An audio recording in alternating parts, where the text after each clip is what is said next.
Welcome back, dear friends, and a warm hello to the first-time visitors of my channel. The world of Harry Potter has rightfully earned a place in the hearts of millions, but the more iconic a work becomes, the more closely it's dissected. And that's when things get really interesting, because even in a magical universe, not everything follows logic, especially its own. Writers, even the most brilliant ones, are still human. They write in solitude, driven by inspiration, and sometimes forget what they themselves established just a few chapters earlier. That's exactly what we're diving into today. The moments when magical logic took a slight nosedive. Number 1. Why aren't the unforgivable curses tracked? In the Deathly Hallows, the Death Eaters place a taboo on Voldemort's name, say it aloud, and they instantly track you. Clever stuff. But here's the thing, why not do the same for the unforgivable curses? These curses have fixed, unmistakable incantations. You can't whisper a euphemism or disguise them like Voldemort's name. So why didn't the Ministry or anyone place a trace on Avada Kedavra or Imperio? Wouldn't it make sense to monitor the worst crimes first and foremost? Number 2, everyone forgot about Dumbledore's portrait. After Dumbledore dies, Harry mourns the fact that he'll never speak to him again, but what about the portrait hanging in the headmaster's office? We see this portrait giving Snape detailed instructions, meaning it's a full replica of Dumbledore with intelligence, memory, and speech. Why didn't anyone go ask him questions? Harry, Hermione, someone from the Order. No one thought to consult him about the will, the Horcruxes, or even the explosive revelations in Rita Skeeter's book. It's like he was just decorative wallpaper. Number 3, love potions are legal, unlike the Imperius Curse. The Imperius Curse, illegal. Use it, and off to Azkaban you go. But love potions, which also override free will, perfectly legal and sold at Fred and George's joke shop. Let's not forget, Voldemort himself was conceived under the effects of such a potion. His mother dosed his father. The result? A child incapable of love or empathy. That's horrifying. So why is this kind of potion totally unregulated? In a school full of hormone-fueled teens, love potions are basically weapons of emotional destruction. And no one bats an eye until Book 6. Weird. And worrying. Number 4, Dennis Creevey somehow made it to Hogsmeade. Students are only allowed to visit Hogsmeade starting in their 3rd year. This is mentioned a lot. In Book 3, Harry has to sneak through secret passages just to get there, since the Dursleys wouldn't sign his permission slip. Then, in Order of the Phoenix, Dennis Creevey, your 2nd year, somehow shows up at a Dumbledore's army meeting in Hogsmeade. How did he get there? Secret tunnel? Invisibility cloak? Special permission? All pretty unlikely, especially for a kid his age. Just another inconsistency conveniently swept under the rug. Number 5, wand allegiances based on mood. Book 7 introduces a wild idea. If you disarm someone, their wand might switch its allegiance to you. Even a simple Expelliarmus can count as a victory. But what about the countless duels in previous books, for instance? Neville once disarmed Harry during a practice duel. Expelliarmus, Neville shouted, and Harry felt his wand fly from his hand. So, was Neville the rightful owner of Harry's wand now? Of course not. Up until the final book, there's no suggestion that wands are this fickle. It seems the rule was invented later, just to make the plot work. Logic? Optional, apparently. Number 6. Prefects can't take points, except when they can. In Chamber of Secrets, Percy deducts 5 points from Gryffindor, his own house, for Ron's behaviour. But in Order of the Phoenix, Ron, now a prefect, says he doesn't have that authority. Later, when Draco joins the Inquisitorial squad, he smugly explains that only squad members can take points, not regular prefects. So what's the truth? Did Percy overstep? Was Ron misinformed? Or was this just a convenient shift in the rules to fit the moment? Number 7. Voldemort kills Snape, but the wand doesn't choose him. Voldemort believes Snape is the master of the Elder Wand, so he orders Nagini to kill him. but Voldemort doesn't cast the spell himself. Now, according to wand lore, the wand obeys the one who defeated its previous owner, but Nagini is a snake, albeit a special one. Some theories even say she was once human. Still, if she's Voldemort's weapon, shouldn't he be the one who earns the wand's loyalty?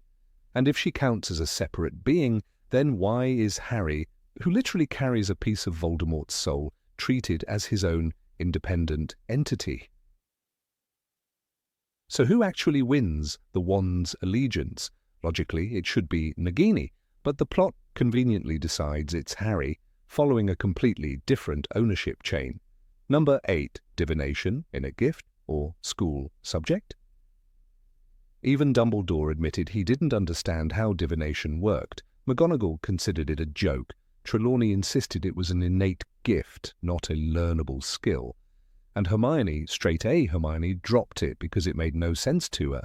So why is it even taught? Sure, Dumbledore kept Trelawney around for her safety, but divination existed as a subject before she arrived, and it continues afterward. Hogwarts is supposed to teach magic that can be learned, but divination seems like you either have the spark or you don't. So what exactly are they grading on in exams? Number 9, Triwizard Tournament spectators saw nothing. The Triwizard Tournament was hyped as the event of the century. Big names, bigger magic, the entire wizarding world watching, or so we're told. But when the show starts, the audience sees absolutely nothing. First task, dragons, real ones, fire, teeth, wings. The crowd packs a massive stadium. Flags wave, hearts race. Harry walks into the enclosure. The cheers fade. The reason? No one can see a thing. The dragon is hidden. The champion too. The stands couldn't see anything beyond the enclosure, the book says. That's it. No magical screen, no live feed, just roars and smoke. People sit in silence, hoping for sound effects. They hear crashes, distant flames. Someone screams. Who? No clue. They clap when Bagman yells something, but they're guessing. It's not a tournament, it's radio. Then comes the second task, the lake. The crowd gathers by the shore. Champions dive in and disappear, gone for an hour. The audience, left staring at water, flat, boring water. Nothing could be seen from the surface. That's not just bad design, that's embarrassing. Wizards can enchant mirrors to talk, they can make newspapers move, they can make a tent bigger on the inside, but they can't create a spell to show what's happening underwater. Number 10. Trace, magic only works when it's convenient. In Prisoner of Azkaban, Harry hides under his blanket. He whispers, Lumos. Light flares from his wand. Magic, underage, in a muggle house. But the Ministry doesn't care. No letter, no fine, not even a warning. In Chamber of Secrets, Hermione waves her wand on the train. Oculus Reparo. She fixes Harry's glasses. Clear spell work. On the Hogwarts Express, still outside school, Ron's there, Harry's there, no one bats an eye, and no owl from the Ministry. But in Order of the Phoenix, Harry casts a Patronus to save Dudley. It's self-defense against a Dementor, real danger, real stakes, and the Ministry explodes. You are expelled, the letter says. Not maybe, not later, instantly. In Prisoner of Azkaban, he blows up Aunt Marge. She floats like a balloon. The house is in chaos. That's big. Public magic. Fudge shows up and shrugs. We don't send people to Azkaban for blowing up their aunts. Really? So let's get this straight.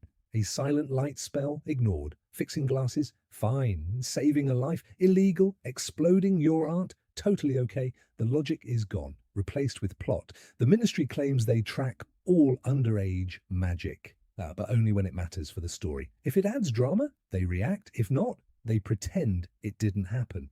Number 11, wizards ignore muggle technology entirely. Wizards don't use phones, not because they can't, but because they won't. They send owls instead. Birds in the 21st century. Feathered messengers flying through storms, slow, loud, and stupid in a crisis. In Order of the Phoenix, Sirius is trapped. Alone. Hunted. He needs news. Fast. They use a fireplace. Flames flicker. Faces blur. It's risky. Anyone could be listening. One mobile phone could have saved him. But no, not magical enough. Arthur Weasley adores Muggle stuff, obsessed with plugs, collects batteries, works for the Ministry, but has no clue how to use a phone. When he tries calling the Dursleys, he nearly breaks the receiver. "I believe I've dialed this felly tone incorrectly," he says. It's funny, until you realize it's sad. He doesn't want to understand. In Deathly Hallows, the trio camps across Britain. They're on the run, in danger. Hermione has a bag full of magic, but no flashlight, no phone, no map, no Muggle money. She was raised in that world, but leaves it behind, like it never mattered. The Ministry runs on parchment. No emails, no files, no search bar. They send memos as flying paper planes. Cute, maybe. Efficient, never. Whole departments operate with ink and hope. A power outage would do nothing, but a spilled ink pot, total collapse. Smoke letters swirl in the air. Dramatic, mysterious, and useless. Try reading one in the wind, or in the rain, or at night. No one questions it. It's tradition, and tradition wins every time. The Daily Prophet arrives by owl, crumpled, late, biting fingers. No app, no headlines on the go. Want breaking news? Wait until morning. Or find a magical wall to eavesdrop on. That's their version of Twitter. Number 12. Magical justice makes absolutely no sense. Azkaban isn't just a prison, it's a death sentence for the soul. Cold, silent, filled with dementors that eat your happiness. You don't just serve time, you vanish. And yet they send Hagrid there. In Chamber of Secrets, Fudge shows up and says, "I'm just doing my duty." No trial, no proof, just panic. A monster's loose. Blame the half-giant. He's dragged off, broken, for nothing. Meanwhile, Lucius Malfoy struts through the Ministry like he owns it. He plants a cursed diary on a child, nearly kills her, supports Voldemort, bribes officials, and walks free. No Azkaban, no arrest. Just a slap on the wrist. He even sneers at Dumbledore like nothing happened. Then there's Harry. In Order of the Phoenix, he casts a Patronus to save his cousin from a Dementor. The Ministry's response? Expel him, break his wand, send him to trial for defending himself. Laws can be changed, Umbridge smirks, and they are, on a whim. Sirius Black? 12 years in Azkaban, no trial, no defense, just rumors. The Ministry doesn't even ask questions. He was guilty, Fudge insists. That's all it takes. Not justice, just noise. Bellatrix Lestrange tortured the Longbottoms into madness. She got Azkaban, but only after a full trial and public outrage. Others claimed they were cursed. "Imperius!" they cried. The Ministry bought it. Malfoy, Avery, not. They all walked. Stan Shunpike is a joke. A teenager with a big mouth in Half-Blood Prince. He's arrested, not for what he did, but for what he might say. The Ministry needs to look strong. Stan is just a prop. A public performance? Lupin says. And it is. Empty theatre. Dolores Umbridge carves into Harry's hand, lies in court, helps round up innocent Muggle-borns, and where does she end up? In power, in pink, running a Ministry department. She should rot in Azkaban, but no, she thrives. Number 13 Polyjuice Potion. Works however the plot needs it to. In Chamber of Secrets, Polyjuice Potion has one rule. It changes your looks, not your voice. Harry becomes Crabbe. Ron becomes Goyle. But the voices, still theirs. Hermione warns them, don't talk if you can help it. Malfoy notices something's off, but shrugs it off. Barely, simple rule, easy to follow, until Goblet of Fire breaks it into pieces. Barty Crouch Jr. takes the same potion, but somehow becomes Mad-Eye Moody in every way. The scarred face, the growling voice, the twitch, the famous catchphrase, constant vigilance. For a whole year he fools everyone. Dumbledore, Snape, McGonagall, every student, every teacher. No one suspects. But how?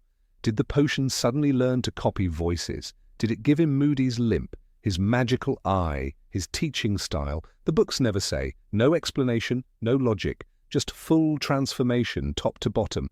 Snape, of all people, should have known. He hates Moody, watches him like a hawk, but even he doesn't catch on. "You're not what I expected, Alastor," he says once, and that's it. Just one line, then he walks away. If Harry had done this, he'd be caught in seconds. Wrong voice, wrong behaviour, wrong vibe. But Barty, untouchable, invincible, perfect.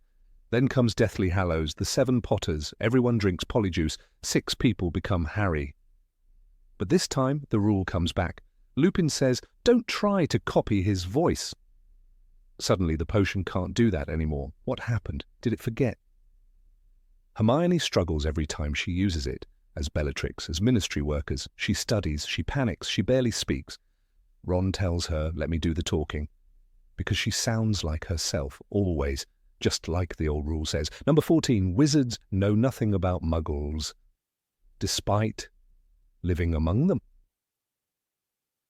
Wizards walk beside muggles every day. Same streets, same parks, same sky, but they act like muggles are a myth, like electricity is a legend, like genes are some dark magic. It's not just odd, it's insane. Seamus Finnegan had a muggle father, grew up in a non-magical home, but at Hogwarts, he never once explains a microwave or a bus. He just blends into wizarding life, as if the muggle world vanished the second he put on robes. In Philosopher's Stone, Hagrid bursts in, furious Harry doesn't know about magic. Didn't you ever wonder where your parents learned it all? He asks. But no one ever flips that question.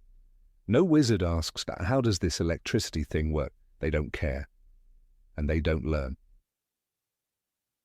The Ministry uses a muggle phone booth for its entrance. Every worker rides that lift underground. But ask them what the buttons do, blank stares. Is it a talking box? Someone might say. But it's a phone. They've seen phones. Still, no clue. The night bus crashes through London in Prisoner of Azkaban. Wild turns, impossible speed. Muggles just barely miss it. But what if they didn't? What if a car hit it? Wizards don't know what a police report is. Stan Shunpike sure doesn't. He barely knows left from right. Diagon Alley hides behind a brick wall. One wrong step and a muggle could follow you in. What if someone filmed it? Wizards pretend muggles don't notice things, but they do. And magic doesn't make you invisible, just irresponsible. Professor Burbage teaches Muggle studies. She believes in understanding, in connection, so Voldemort kills her. They are not worth your protection, he says. No one objects, not even the good guys. Muggles are background noise to them. Footnotes. Number 15, Harry's scar, only hurts when it's dramatically appropriate. In Sorcerer's Stone, Harry's scar should have screamed from day one. He sat in class with Quirrell all year, ate meals near him, walked past him in the halls, and Quirrell had Voldemort living on the back of his head. But the scar? Silent, not a flicker of pain. Only when the turban came off did it burn. Why? Because the story needed it to, not because it made sense. Now jump to Chamber of Secrets. That diary, Tom Riddle's Horcrux, a living memory, a fragment of Voldemort's soul. Harry carried it, wrote in it, trusted it. His scar, nothing, no burning, no warning, just silence. But Voldemort's soul was right there, inches from Harry's hands. Still, nothing. In Goblet of Fire, things flip. Harry dreams of Voldemort across the world. His scar burns. His scar had hurt before, but never like this. Voldemort isn't even near him, yet the pain is sharp, real. The scar reacts to a faraway thought, but couldn't feel the diary sitting in his own dormitory. That's not magic, that's convenience. By order of the Phoenix, the scar's doing tricks. It's not just pain now, it sends emotions, rage, joy, fear. He's really angry, Harry says, clutching his head. It's like a live feed into Voldemort's soul. But if it works like that, why didn't it scream when Harry faced Tom Riddle in the chamber, seeing no pain when he touched other Horcruxes? Dumbledore later calls the scar a connection, a link between their souls. But the link only shows up when the plot demands it. In Half-Blood Prince, Harry finds a Horcrux, a locket. It's filled with Voldemort's soul. His scar, quiet. Dead quiet, no warning, no pain, no explanation. Number 16, Thestrals randomly become visible. Of all the magical creatures in the wizarding world, few are as haunting and misunderstood as Thestrals, those skeletal winged horses that pull the Hogwarts carriages, unseen by most. It wasn't until Harry Potter's 5th year that he finally saw them. But here's where the mystery deepens. Did it take so long? Why didn't Harry see the Thestrals earlier, when by all accounts he should have? Let us go back to that fateful Halloween night in 1981, when Voldemort entered the house in Godric's Hollow and killed Lily and James Potter. Harry, a mere infant, survived, but not before witnessing the final act of his mother's love, her death, right in front of him. In Harry Potter and the Philosopher's Stone, Dumbledore clearly states, "Your mother died to save you if there is one thing." Voldemort cannot understand. It is love. That death, Harry's mother's death, was the first and most traumatic event of his life, and yet he never saw the Thestrals during his first journey to Hogwarts. It's easy to assume that Harry, being a baby at the time, couldn't comprehend the gravity of what happened. J.K. Rowling herself explained that a person must understand death before they can see Thestrals. As she once said in an interview, the Thestrals are visible only to those who have seen death and internalized it. But the logic begins to unravel when we consider Harry's 4th year at Hogwarts. In Goblet of Fire, Harry watches Cedric Diggory die before his very eyes. "Kill the spare," says Voldemort, and Wormtail casts the killing curse. A flash of green light and Cedric is dead. Harry is so close he could have reached out and touched him. He was there, lying spread-eagled on the ground beside him. The book reads. There is no ambiguity. Cedric's death wasn't just seen, it was felt. Harry touched his lifeless body, grieved for him, and brought his corpse back to Hogwarts. If that isn't understanding death, then what is? And yet, in that very same book, just hours later, Harry boards a carriage to leave Hogwarts. The narration tells us they climbed into the horseless carriages. Horseless, the same carriages that a year later would be revealed to be pulled by Thestrals. So where were they then? Had they simply chosen not to show themselves? Were they hiding in the shadows, or had the author decided it wasn't yet the right time? When Harry returns for his 5th year in Order of the Phoenix, he sees the creatures for the first time. He gasps. "What are those things?" he asks Ron, who looks at the carriages and replies, "What things?" That's when Luna Lovegood gently informs him, "You're not going mad. I can see them too. You're just as sane as I am." Luna had seen her mother die, and now Harry, having seen Cedric's death, could finally see the Thestrals. But again, the question lingers.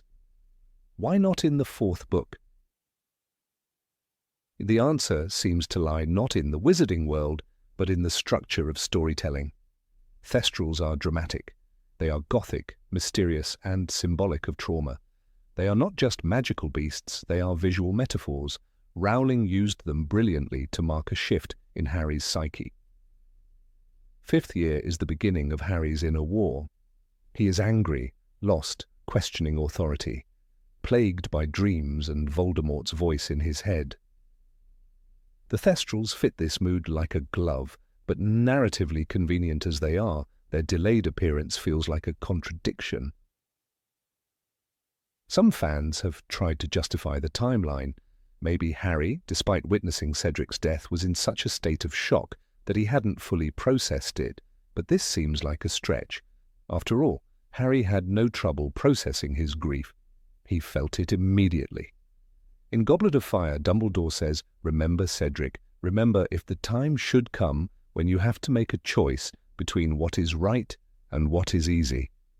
The weight of Cedric's death hangs heavily over Harry, shaping his every thought. Even in the Order of the Phoenix, when Harry recalls Cedric's murder, he experiences flashbacks, guilt, and recurring nightmares. It's hard to argue that he only began to process the death months later, and yet Rowling insists that emotional comprehension takes time, so perhaps the Thestrals didn't appear because Harry wasn't ready.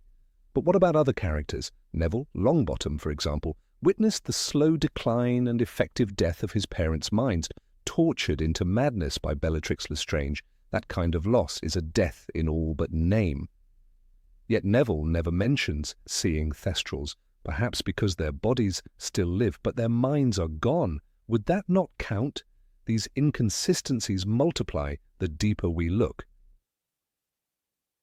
Take Hagrid, a man who has undoubtedly seen death, his father, many magical beasts, even humans during his time.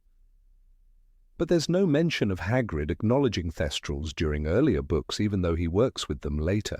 In fact, in Order of the Phoenix, he's the one who introduces them in a Care of Magical Creatures lesson. He says, Thestrals have got a bit of a bad reputation. But why were they never mentioned earlier? Were they always pulling the carriages? Rowling eventually confirmed that yes, the Thestrals were always there. She simply chose not to reveal them until the 5th book. That narrative decision, while understandable from a storytelling point of view, leaves a thread of unease. Readers feel it. The world Rowling created is so rich, so detailed, that even the smallest inconsistency stands out like a knot in polished wood. And there's another layer, the symbolism. Thestrals are not just creatures, they are thresholds. They represent the line between innocence and experience, between seeing and understanding. Rowling may have delayed their appearance, not because Harry wasn't ready, but because the story wasn't. The 5th book is darker. It's filled with internal conflict. Thestrals visually represent that turn. When Harry sees them, it's not just about death, it's about acceptance of a world that no longer makes sense. Number 17. Time Turners exist and no one uses them properly. The Time Turner is one of the most enigmatic objects in the entire wizarding world. Introduced in Harry Potter and the Prisoner of Azkaban, it appears with almost no prior warning, wrapped in secrecy, and is immediately shown to have nearly limitless potential. But what follows is not a celebration of its power, rather a stunning display of magical restraint, bureaucratic blindness, and narrative contradiction. For something capable of reshaping fate itself, it is startling how few people ever used it for anything truly meaningful, and that perhaps is the real mystery. When Hermione Granger first reveals that she has been using the Time Turner all year to attend multiple classes at once, it is presented as an amusing quirk, a testament to her academic obsession. Professor McGonagall gave it to me on the first day, she whispers to Harry and Ron. She had to write loads of letters to the Ministry of Magic so I could have one. The ease with which a third-year student is granted control of time already hints at the madness beneath the surface. How could such a powerful object be entrusted to a child and not be deployed in matters of life and death? And yet, by the end of that very book, the Time Turner is used not to ace exams but to change the past. Harry and Hermione go back several hours to save both Sirius Black and Buckbeak the Hippogriff. It's one of the most thrilling and emotionally charged sequences in the entire series, but it also opens a door that the books then seem desperate to shut. For if two teenagers can break into a tower, fly across the grounds, and free an innocent man and beast without disrupting time, why didn't anyone ever use this magic to stop Voldemort before he ever rose to power? Let us consider the First Wizarding War. Countless lives were lost, the Longbottoms were tortured into madness, Lily and James Potter were murdered. Why, at any point in that long decade of darkness, did the Ministry of Magic not deploy the Time Turners in their possession to undo even a single one of those tragedies? Surely, if one could spare a Time Turner for a 13-year-old's class schedule, one could spare it to prevent the massacre of magical families. The very fact that Time Turners exist in bulk within the Department of Mysteries, described in Order of the Phoenix as shelves full of them, raises a haunting question. Were they ever truly meant to be used?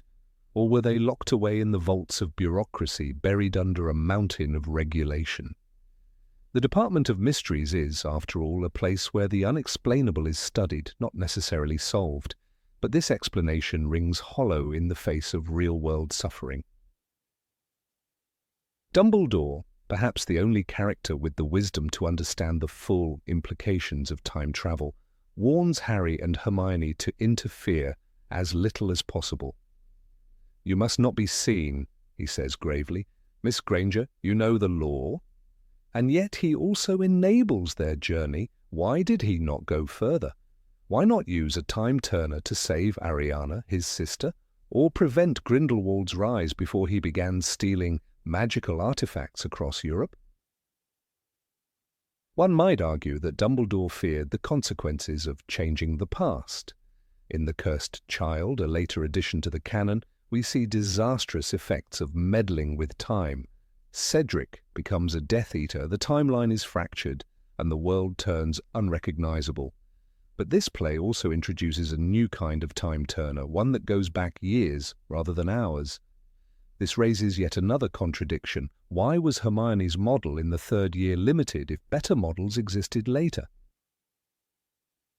It's easy to dismiss The Cursed Child as non-canon given its mixed reception, but it cannot be ignored that Rowling herself approved the script, and in doing so she retroactively expanded the lore.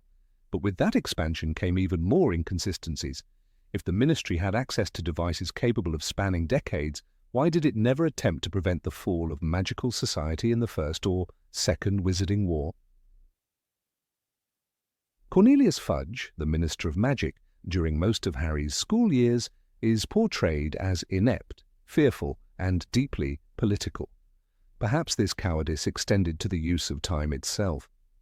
Perhaps he feared the backlash of what might happen if something went wrong. But that only begs another question. Why did the Ministry create these devices at all if it never intended to use them? In the scene where Harry conjures his Patronus to save himself and Sirius, we witness the paradox that time travel introduces. "I knew I could do it this time," Harry says, "because I'd already done it." This line, while beautifully written, reflects the central dilemma of the time turner's logic. Time loops upon itself.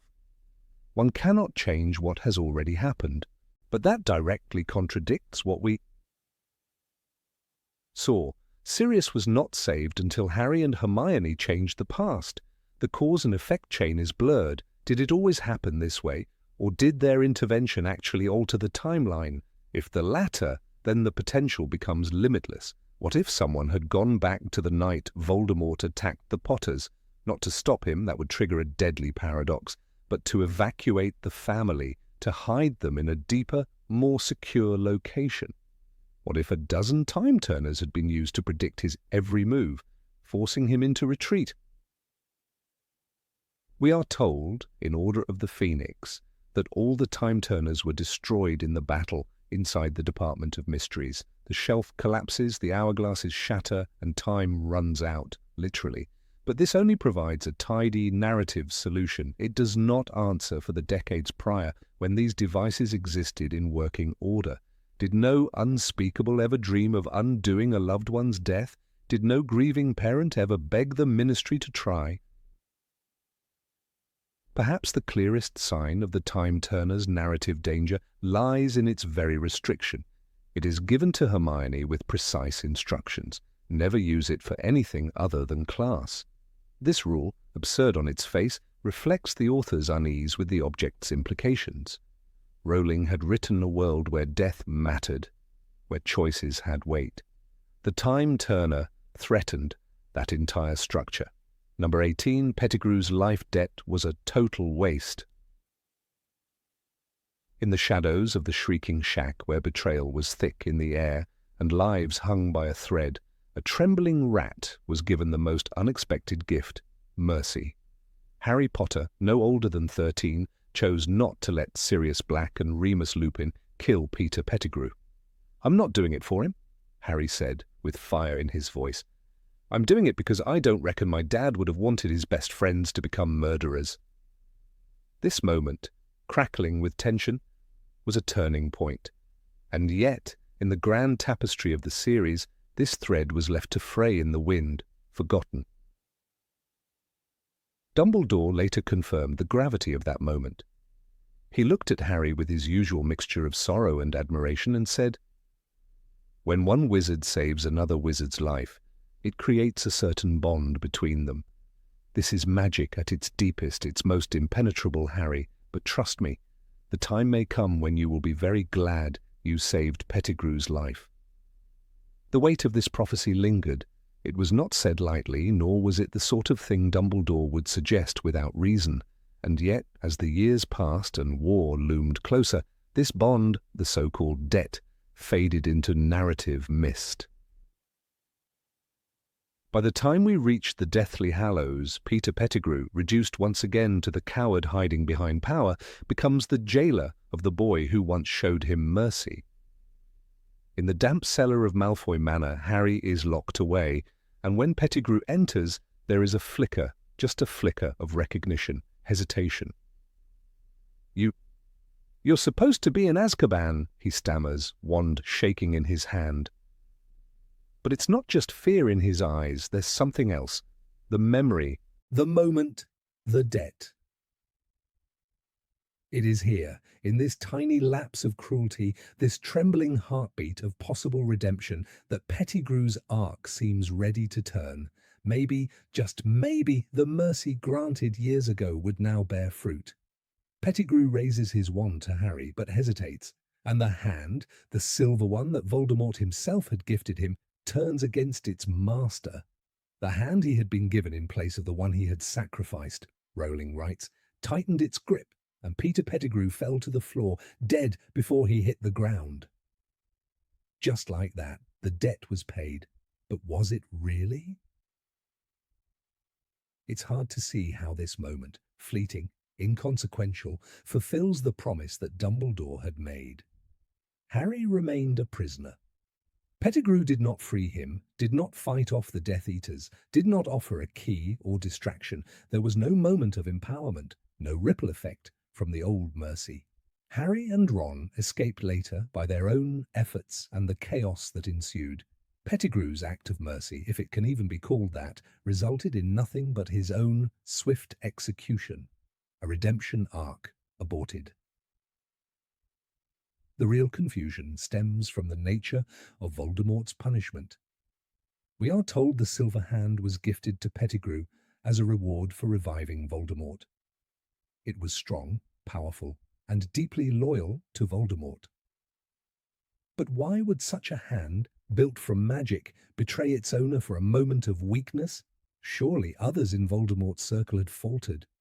Draco hesitated to kill Dumbledore. Snape's entire role was a masterclass in duplicity. Even Narcissa Malfoy blatantly lied to the Dark Lord to protect her son, yet none of them were crushed by cursed gifts. None had magical punishments triggered by brief moments of humanity. Pettigrew's death feels personal, not logical. The Silver Hand chokes him because, narratively, it had to. The debt had been introduced, it had to be resolved, but the resolution lacked weight, lacked justice, lacked purpose. Harry didn't benefit, Voldemort didn't learn, Pettigrew didn't redeem. It was a check mark in a notebook, a promise fulfilled only in the most literal, hollow way. Let us compare this with the other unbreakable magical debts in the series. Take the life debt between Snape and Lily. Though never labelled as such, it is a bond that defined Snape's entire trajectory. From spy to protector, his every act was shaped by the memory of Lily's death. "You have your mother's eyes," he tells Harry with his dying breath, his entire life a tribute to that ancient act of grace. The emotional weight is heavy, earned, and undeniable. Pettigrew's bond, by contrast, dissolves like smoke. We see no ripple, no consequence, no emotional closure. It is a debt fulfilled not with a bang, but a shrug. Even structurally, this moment fails. The cellar scene is rushed, tucked between larger, more explosive plot lines. The battle upstairs, the revelation of the Elder Wand, the torture of Hermione, all overshadow the brief flicker of Pettigrew's conscience. His death is a footnote in a chapter, drowning in fire. Would it not have been more compelling if Pettigrew had saved Harry? Truly saved him? If he had used his position in Malfoy Manor to unlock the door, to start a fire, to whisper a plan, had he done this, died buying Harry time, we could believe the debt had power. We could believe Dumbledore's words weren't just poetic fluff. Instead, we are left asking, what was the point? One could argue that Pettigrew's nature was too weak for true redemption, that mercy was alien to him, but that would only reinforce the idea that Harry's mercy was wasted. And yet Rowling doesn't frame it that way. She insists that mercy is power. It is our choices, Harry, that show what we truly are.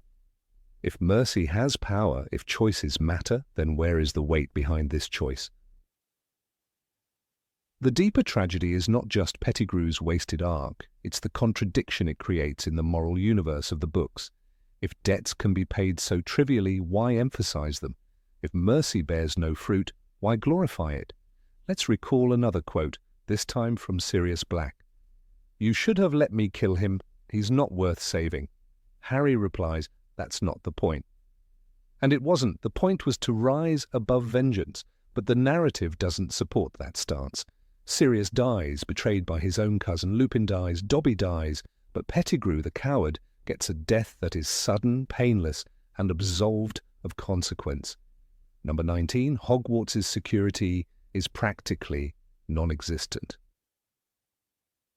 For a place supposedly impossible to penetrate, Hogwarts seems to have a rather casual relationship with the very idea of security. From the moment the reader steps into this castle of magic, wonder, and centuries-old traditions, we are told explicitly and repeatedly that Hogwarts is the safest place in the magical world. Dumbledore himself claims it. Professors echo the sentiment. And yet time and again the series reveals glaring loopholes that are hard to overlook and even harder to excuse. Let us start at the very beginning. In Harry Potter and the Philosopher's Stone, Voldemort himself, though in a half-life form and sharing a body with Professor Quirrell, secures a position at Hogwarts without any apparent vetting. This isn't just anyone slipping through the cracks, it's literally the Dark Lord, albeit in a parasitic state. The man who had tried to kill Harry, who had sparked a wizarding war and terrorized an entire generation, ends up teaching defense against the dark arts. There is no good and evil, there is only power, and those too weak to seek it, Quirrell tells Harry in the underground chamber. The irony? This monster had been serving dinner in the Great Hall just a few floors above for an entire school year. No one, not Dumbledore, not Snape, not McGonagall, seems to have even the faintest suspicion. Are there no background checks for new hires at Hogwarts? No magical contracts of loyalty? No screenings by the Ministry for potential Voldemort sympathizers? It is not as though Quirrell was a stranger. He had been to Albania, the exact place where Voldemort was rumored to be hiding. Shouldn't that have raised at least a single eyebrow? Fast forward to the Goblet of Fire, and the situation becomes farcical. A Death Eater, Barty Crouch Jr., impersonates Mad-Eye Moody using Polyjuice Potion for an entire academic year. Not only does he teach every class convincingly, he manages to perform unforgivable curses on students in class, and no one thinks to question it. He literally forces students to watch the Cruciatus Curse being demonstrated on a spider. When questioned, Dumbledore defends the practice as a necessary evil for education. But perhaps the most chilling part is that the real Mad-Eye Moody is locked in a trunk just feet away from where his imposter parades around daily. This isn't a momentary lapse. This is a whole year of deception, manipulation, and high-level magical subterfuge going unnoticed. As Dumbledore later admits, I must confess, never once did I suspect that the man was not who he claimed to be. And yet this same Dumbledore is the one who claimed Hogwarts was the most secure place in the world. The layers of irony are too thick to ignore. The Triwizard Tournament is supposedly one of the most monitored events in the magical world, involving the ministries of 3 separate countries. But a student, Harry, gets entered into the tournament illegally under a 4th school that doesn't even exist. None of the professors are able to extract or remove his name. The goblet is protected by age lines, ancient magic, and the collective wisdom of the faculty. Yet all it takes is one Death Eater with a plan and a wand. Where is the vaunted Hogwarts security then? But perhaps the most egregious breach comes in The Half-Blood Prince, when Death Eaters manage to infiltrate the castle itself. This time, the route is more arcane, the Vanishing Cabinet, a forgotten relic hidden inside the Room of Requirement. Draco Malfoy spends months repairing it, working diligently just a few floors away from teachers who supposedly know every inch of the castle. Not once is he questioned. Not once is his increased stress, paranoia, or erratic behavior addressed. Harry tries repeatedly to alert people. He follows Draco, he confronts Snape. But again, the most secure place in the magical world seems blind to the danger festering within its own walls. When the Death Eaters finally come through the cabinet, chaos reigns. They stroll through the halls with impunity. One of them casts the killing curse, another sets off spells in the astronomy tower. They do all this without triggering alarms, enchantments, or magical barriers. Dumbledore dies that night, on the topmost tower of the school, killed not in battle, but disarmed and helpless, by someone who had been trusted. And yet no consequences are discussed for how the breach happened. No reforms, no post-mortem of the castle's defences. It is treated almost as fate, a tragedy that could not have been prevented, but that is a convenient excuse for systemic failure. Then there's Luna Lovegood, a beloved character, brave and whimsical. In The Half-Blood Prince, she escorts Harry back to Hogwarts aboard the Thestral-drawn carriages. It's a lovely moment, a quiet gesture of friendship. But Luna is not a student at that time. Her reappearance in the castle is treated with warmth, not protocol. How did she get through the school's supposed enchantments? Where are the wards that detect non-students? Could any outsider simply stroll into the grounds if they were invited? Let's not forget Sirius Black, either. In The Prisoner of Azkaban, he breaks into Hogwarts multiple times. He is a convicted murderer, the most wanted man in Britain, and yet he not only gets past the Dementors, but sleeps in the Gryffindor common room, slashes paintings, and walks the halls unnoticed. Black could be anywhere, Snape warns, and he is, literally. The castle's protective measures are as solid as a curtain in the wind. Even in the Chamber of Secrets, the entrance to a monstrous basilisk lair is hidden in the girls' bathroom. No protective magic surrounds the entrance. No teachers seem aware of it. A 12-year-old, Tom Riddle, was able to find it decades earlier, and now another 12-year-old, Harry, is able to do the same. If ancient Slytherin-level magic can be undone by a child who speaks Parseltongue, what does that say about the durability of Hogwarts' protective enchantments? Fred and George Weasley provide another nail in the coffin with their Marauder's Map, a magical artifact that shows the location of every single person in Hogwarts. They roam the castle, sneak into kitchens, spy on Filch, and execute endless pranks.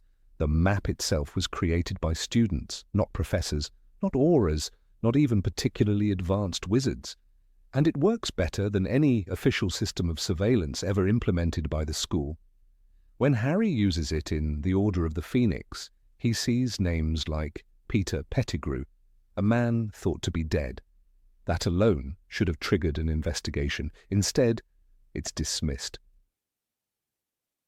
In fact, the map is so powerful that Lupin, upon borrowing it, instantly realizes Sirius is indeed on the grounds. "This map never lies," he says. If a handful of teenage pranksters could design such a device, why isn't the school using it officially? And then there's Dobby, a house elf belonging to the Malfoy family, who freely apparates into the castle in Chamber of Secrets. He tampers with bludgers, enchants cakes, and nearly kills Harry by hiding a barrier at platform 934. Again, no detection, no consequence. If Dobby can get in, who else can? Elves, goblins, creatures of unknown intent. There is not even a hint that Hogwarts monitors such magical creatures. One would think the safety of children might merit at least that. Even the Room of Requirement, as magical and wondrous as it is a gaping hole in the fortress armor. The room can become anything, from a training dojo to a secret hideout. Dumbledore's army uses it for months without any teacher discovering it. Draco uses it to smuggle Death Eaters into the school. No enchantments are placed on it. No efforts made to monitor who uses it or why. By the time the Deathly Hallows arrives, Hogwarts has essentially become a war zone. Students are tortured, Carrows patrol the halls, Neville Longbottom hides in secret passageways to avoid abuse. And yet the true battle of Hogwarts is still marked by infiltrations, sudden attacks, and the reappearance of dark forces. Voldemort himself stands at the gates. He speaks directly into the minds of students and staff. The protections of the castle are reduced to rubble, figuratively and literally. Let us be clear, Hogwarts is a wondrous, beautiful, deeply magical place, but secure? Hardly. Its walls are full of secrets, and not the kind that stay hidden. From its founding, the school was built on trust in ancient enchantments and the goodwill of its headmasters. But history has shown, repeatedly, that goodwill is not enough. The illusion of safety is more dangerous than no safety at all. The constant insistence that Hogwarts is impregnable sets everyone up for betrayal, because the real truth, as we see time and again, is that anyone with enough motivation can, and does, get in, whether they are Death Eaters, werewolves, murderers, cursed objects, or secret passageway explorers. And maybe that's the point Rowling was trying to make, consciously or not. That true danger is never on the outside. It's in the places we feel most safe, the people we trust most deeply, the stories we choose to believe because they make us feel protected. Hogwarts isn't protected. It's a place of miracles, yes, but also of myths. And the greatest myth of all, that its walls could ever keep evil out. Number 20, Sirius gave Harry a mirror, and everyone forgot about it. Of all the magical objects scattered throughout the Harry Potter series, few carry the tragic weight of the two-way mirror Sirius Black gave to Harry. It was simple in appearance, just a shard of enchanted glass, paired with its twin, able to let two people communicate across any distance, a perfect artifact in a world fraught with danger, especially for a boy like Harry, constantly drawn into the shadows of Voldemort's war. Yet when the moment came, when it mattered most, this tiny, overlooked object was forgotten. And that oversight cost Sirius his life. In Harry Potter and the Order of the Phoenix, Sirius hands the mirror to Harry almost casually just before Harry leaves number 12, Grimmauld Place, after Christmas. Sirius tells him, "If you need to speak to me, just say my name into this. You'll appear in my mirror, and I'll be able to talk to you." It's a powerful gift, one filled with care, with the kind of silent trust Sirius tries to show Harry, more a father than a godfather, more a brother than a guardian. And yet it disappears from the narrative almost instantly, sinking into Harry's school trunk like a forgotten trinket. The tragedy lies not just in the object itself, but in the timing. The mirror appears just once more after Sirius is already dead. Harry discovers it again in the rubble of grief when searching through his belongings only to realize the mistake. By then, it's too late. He cries into the mirror, whispers Sirius's name, and sees only the reflection of his own guilt. But why didn't Harry use it? That question haunts many readers, especially during the climax of Order of the Phoenix, when Harry receives the false vision from Voldemort, Sirius tortured in the Department of Mysteries. At that pivotal moment, when fear grips his heart and every decision becomes a life-or-death calculation, the mirror could have saved everything. One glance into the mirror, one whispered name, and he would have seen Sirius safe and sound, lounging in Grimmauld Place, perhaps with Buckbeak by his side. The rescue mission to the Ministry would never have happened. The trap would have failed. Sirius would have lived. The irony is sharp. Harry, always desperate for contact, for guidance, for connection, forgets the one object that could have offered all three. And not just Harry, Sirius too. A man locked inside his family's cursed house, unable to walk the streets without risking arrest, must have longed to speak with Harry more often. Yet he never uses the mirror either. He never calls, he never reminds Harry. The silence between them grows, despite the magic waiting to bridge it. Was it carelessness, or was it something more deliberate? One could argue that Harry, in his grief-stricken state, suppresses the memory of the mirror until after it's too late. But this theory doesn't hold much weight when we recall how often he thinks of Sirius throughout the school year. From their exchanges via Floo powder to the clandestine conversations in Umbridge's office fireplace, Harry finds ways to talk to Sirius, even when it risks discovery. Why not use the mirror, the one method that guaranteed safety? There's a moment in the Department of Mysteries when Harry hesitates. He's unsure, afraid the vision might be false. Hermione warns him. She pleads with him to consider that it could be a trap. But Harry refuses to listen. "I know it's real," he says, stubbornly. "I saw it. Voldemort's got Sirius." He trusts the vision not because of logic, but because of fear and love. And in that whirlwind of emotion, the mirror remains buried both literally and figuratively. The absence of the mirror from Harry's mind is even more striking, considering his tendency to rely on magical tools. The Marauder's map, the invisibility cloak, Dumbledore's pensieve, all of these are used repeatedly and cleverly. But the mirror, nothing. It's as if J.K. Rowling placed it in the story only to break our hearts later, not to serve any practical purpose during the climax. Some fans have theorized that the mirror was meant to highlight Harry's human flaws, his impulsiveness, his emotional blindness, perhaps. But even so, it's strange that not a single character, neither Hermione nor Ron, nor Lupin, nor even Kreacher, reminds Harry of the object. It's an unnatural silence, one that feels orchestrated. The story needed Sirius to die, and the mirror needed to be forgotten for that death to happen.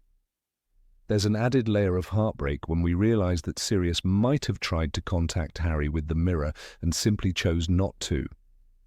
Maybe he didn't want to push Harry too much to become overbearing. Maybe he feared rejection or felt that Harry didn't want to be reminded of his presence constantly. But that seems unlikely for a man so desperate for family, so painfully isolated from the world he once knew. Sirius loved Harry fiercely, loved him like James, and he would have clung to any means of staying connected. That he never used the mirror hints at either a narrative oversight or a purposeful omission.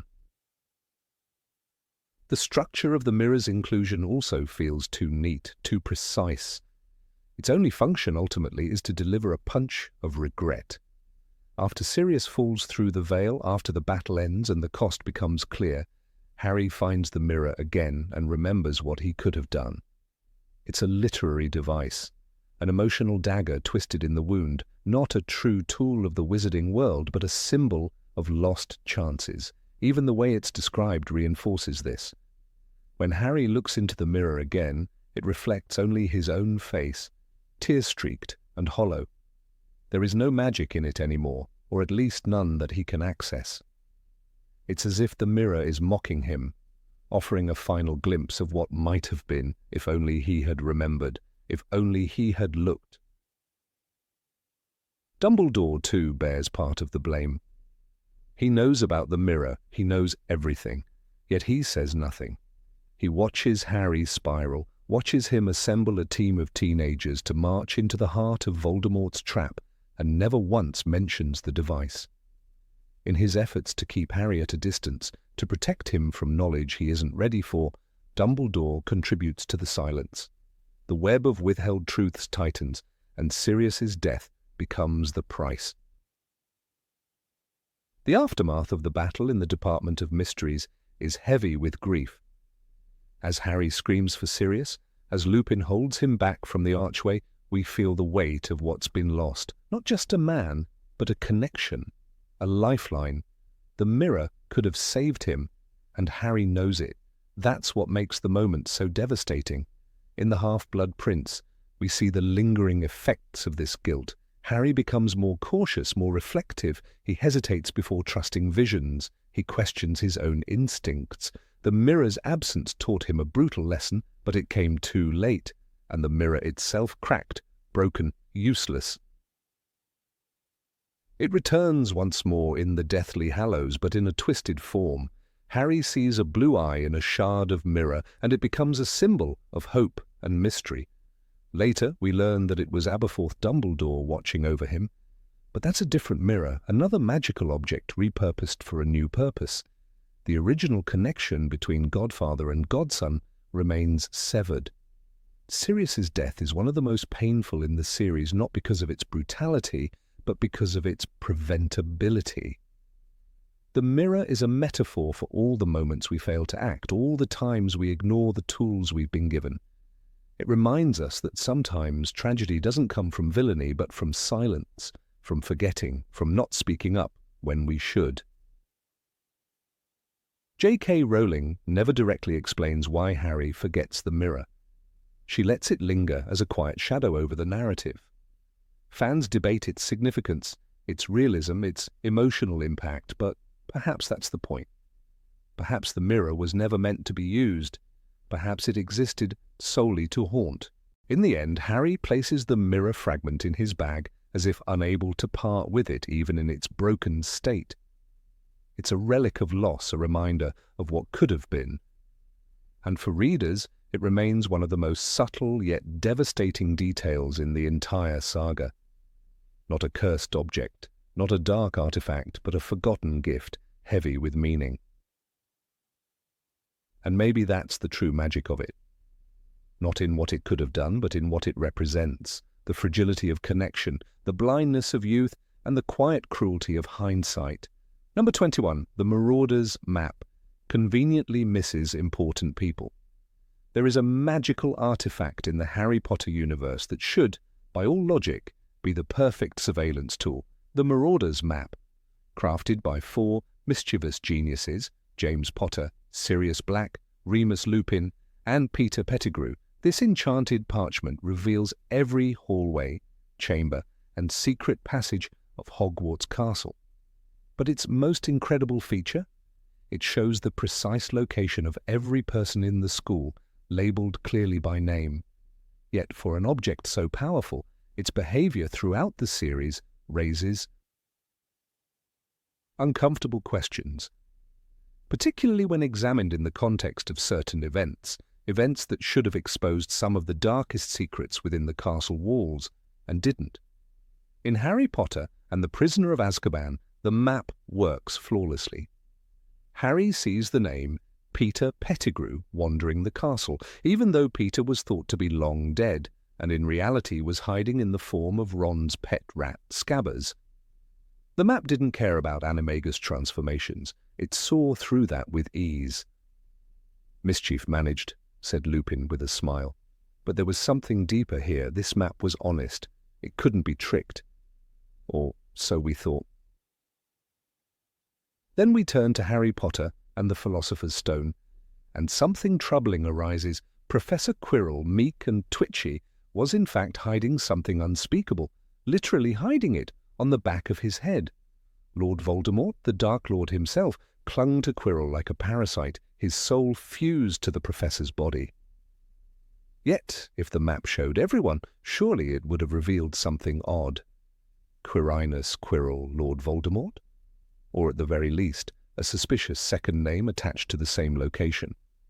But no such scene exists. Harry didn't yet possess the map in his first year, of course, but fans have often speculated what would have happened if he had. Would it have revealed Voldemort's presence? Would it have simply shown Quirinus Quirrell, with no indication of the dark soul hitching a ride on his skull? We are forced to assume the latter, which creates a fracture in the map's supposed objectivity. How could the map reveal Peter Pettigrew in rat form, and yet ignore the most dangerous soul fragment in existence? Let us jump forward to Harry Potter and the Goblet of Fire. A darker book, a more mature tone, and a deeper betrayal of the Marauder's Map's logic. In this installment, Barty Crouch Jr., a convicted Death Eater, is impersonating Mad-Eye Moody using Polyjuice Potion. He spends nearly the entire school year at Hogwarts orchestrating the Tri-Wizard Tournament to resurrect Lord Voldemort, and Harry uses the map several times during that year.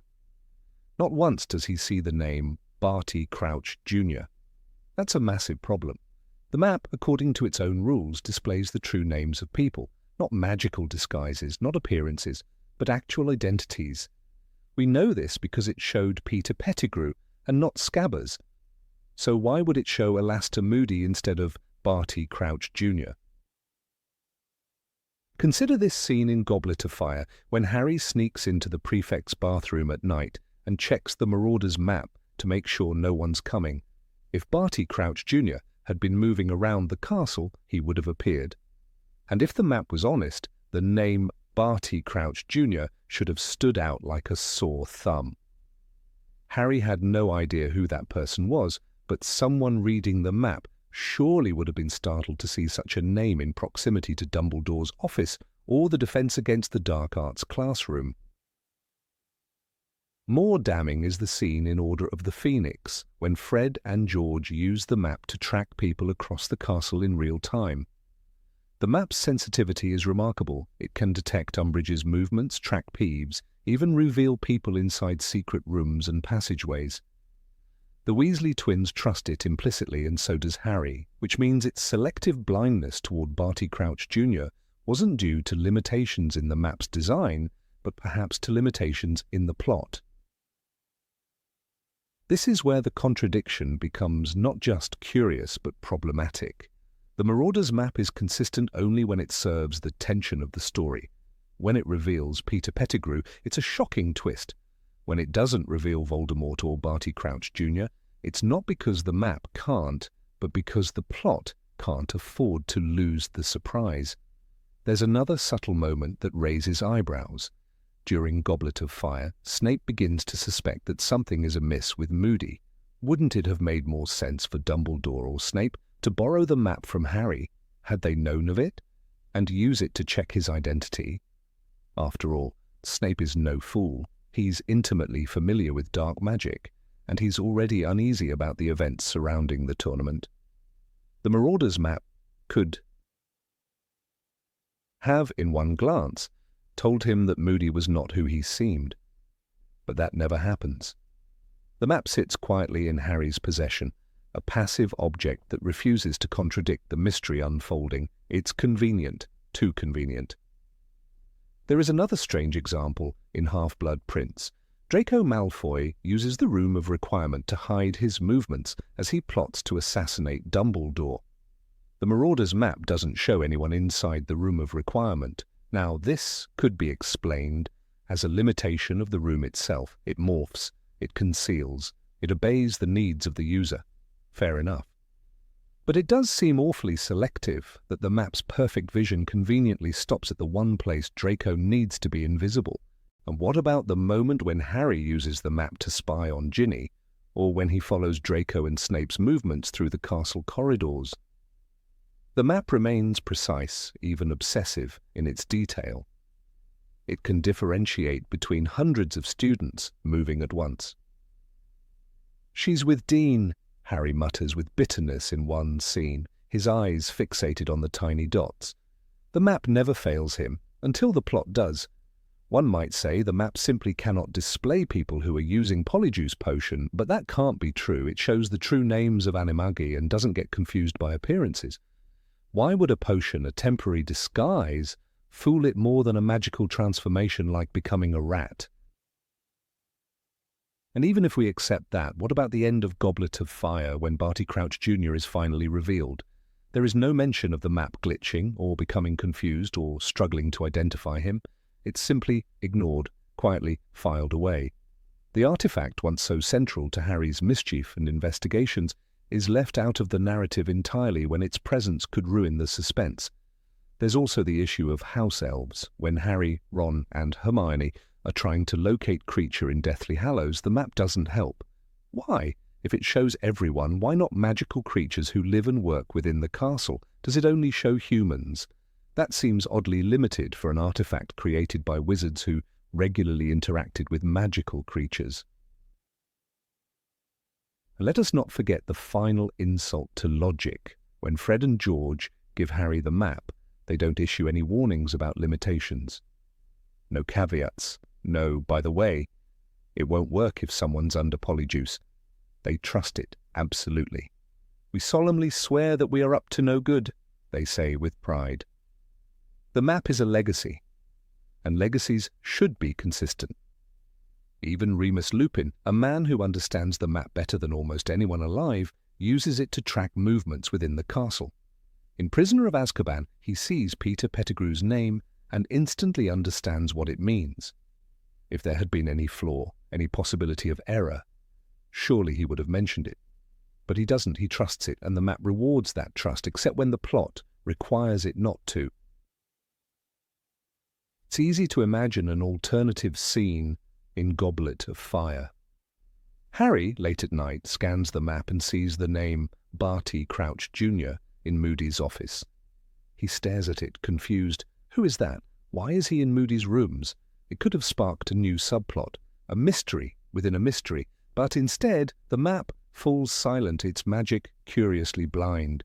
And that silence echoes. It echoes through every moment the map should have worked but didn't, through every scene where its absence is conspicuous, through every plot twist that relies on its failure.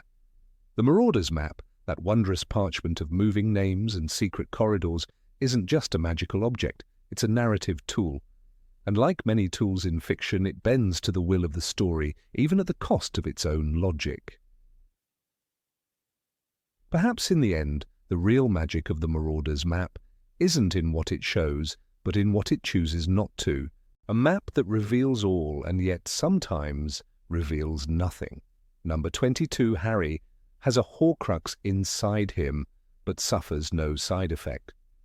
Of all the strange revelations in Harry Potter and the Deathly Hallows, few are as jarring as the sudden truth that Harry himself is a Horcrux. The idea, shocking as it is, immediately reframes the entire series. The connection between Harry and Voldemort, the shared thoughts, the ability to speak Parseltongue, all become signs of something far deeper than mere coincidence. But beneath the emotional weight of that moment lies a troubling inconsistency. If Harry has carried a fragment of Voldemort's soul within him since infancy, why has he not suffered the same debilitating effects we see in others who interact with Horcruxes? Take the example of the locket of Salazar Slytherin. When Harry, Ron, and Hermione wear it in Deathly Hallows, its influence is immediate and corrosive. Ron, in particular, is driven to irrational jealousy and near violence. Hermione becomes cold and snappish. Even Harry, who usually exhibits strong self-control, feels an oppressive weight on his spirit. It was like carrying something dead inside you, something that rotted your thoughts, he reflects. And yet he had literally carried something dead inside him for 17 years, and only now does it seem to matter. There's a moment when Harry first wears the locket, and the narration describes how he could feel it pulsing like a diseased heart. But there's never a similar description for the soul piece in his own body. No pulsing, no whispers, no dark thoughts creeping into his mind, at least not in a way that matches the horror of the locket or the diary. This raises a serious question. Why did the diary nearly possess Ginny Weasley, driving her to near death, while Harry, with a full soul shard embedded in his very being, walks around cracking jokes and playing Quidditch? Even Albus Dumbledore, a man famed for his wisdom and for carefully observing Harry's life, seems to miss every possible hint. The scar pains Harry every time a Horcrux is near, or Voldemort is feeling a strong emotion. Yet somehow no one connects the dots. The great detective of magical secrets, the man who deduced Grindelwald's movements and tracked Horcruxes across time and space, never once asks the obvious question, what if the scar is more than a scar? Dumbledore even admits in Half-Blood Prince that he began to suspect the nature of Voldemort's soul-splitting, saying, I guessed 15 years ago that he had made a Horcrux, but I did not realize that he had made more than one. If he suspected Voldemort had created multiple Horcruxes, and he knew about the soul connection between Harry and Voldemort so clearly demonstrated in Order of the Phoenix, why did he never consider that Harry himself could be one? The story almost pretends that the thought is too unthinkable, too cruel. Yet the clues were glaring. Harry experiences visions through Voldemort's eyes. He hears snakes whispering. He shares the Dark Lord's emotions. In Order of the Phoenix, Harry falls to the ground in agony at the Ministry when Sirius is in danger because Voldemort is nearby. Dumbledore later says, "There is a connection between the two of you, one that I do not fully understand." But how could he not? He had studied magic longer than most wizards live. He knew the signs. He had studied Horcruxes. Tom Riddle's diary gives us another crucial comparison. When Ginny writes in it, she begins to lose herself, becoming moody, tired, and ultimately unconscious as the soul fragment overtakes her. Yet Harry interacts with that diary too and feels its power. He is able to resist, yes, but only because he doesn't write in it. Ginny, Dumbledore explains, was pouring her soul into it, giving the fragment strength. But what is more intimate than a soul piece residing in your body from infancy? And still, no one notices.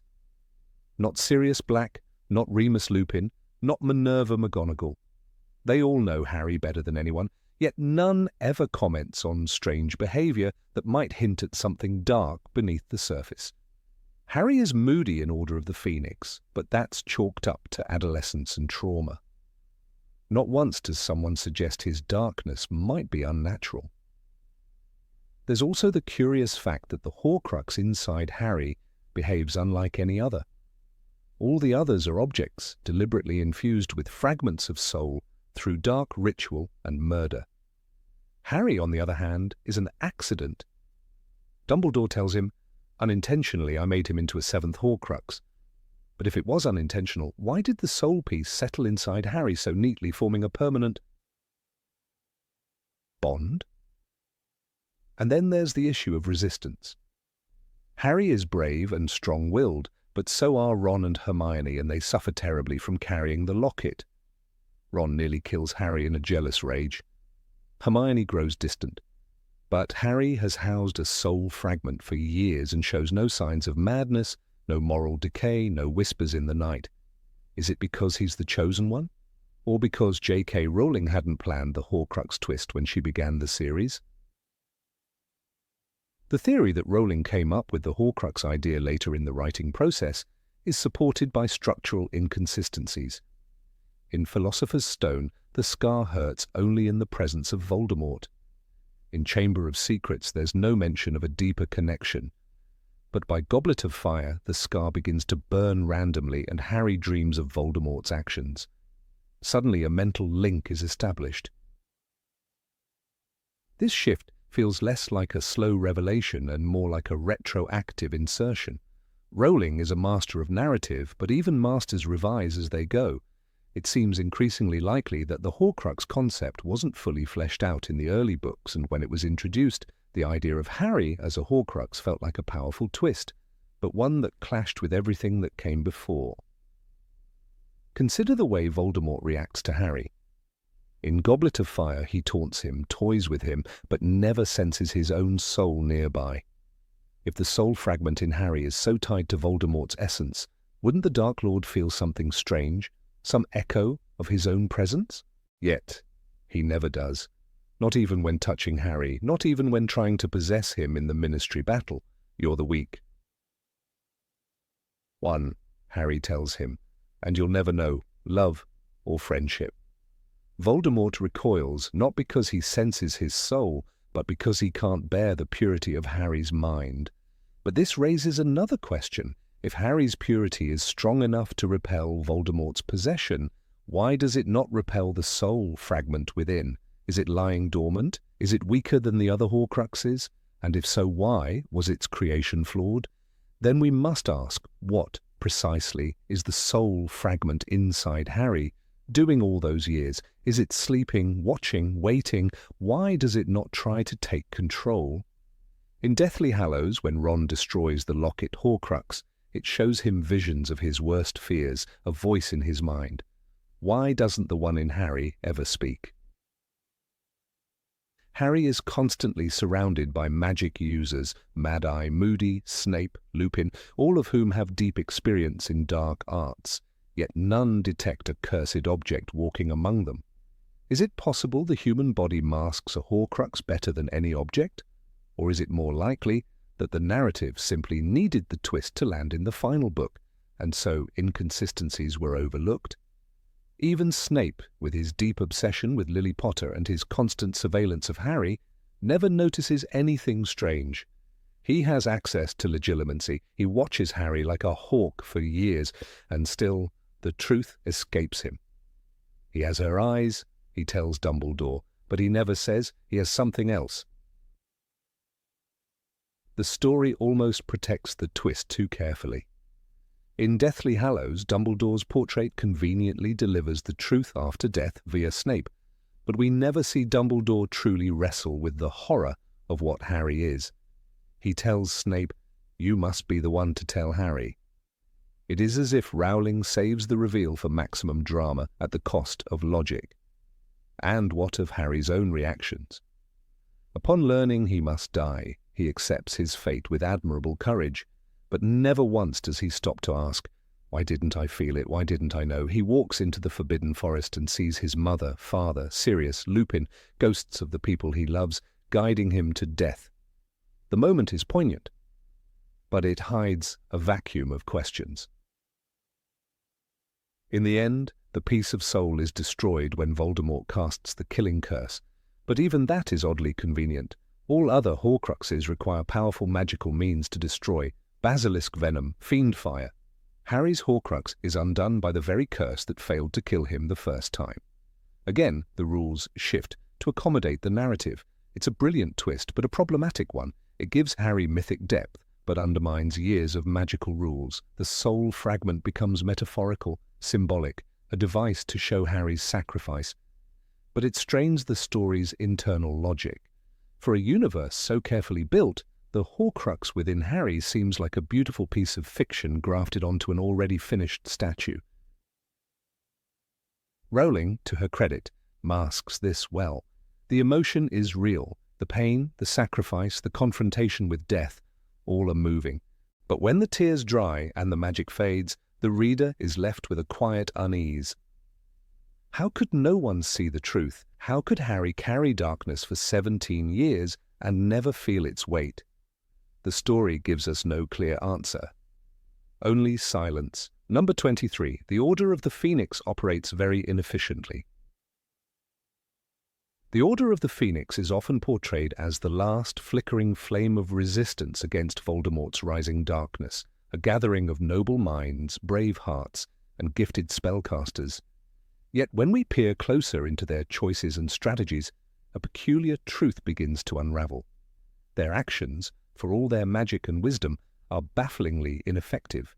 It's as though they were determined to fight the most dangerous dark wizard of the age with whispers, secrets, and self-imposed limitations rather than with coordination, clarity, and conviction.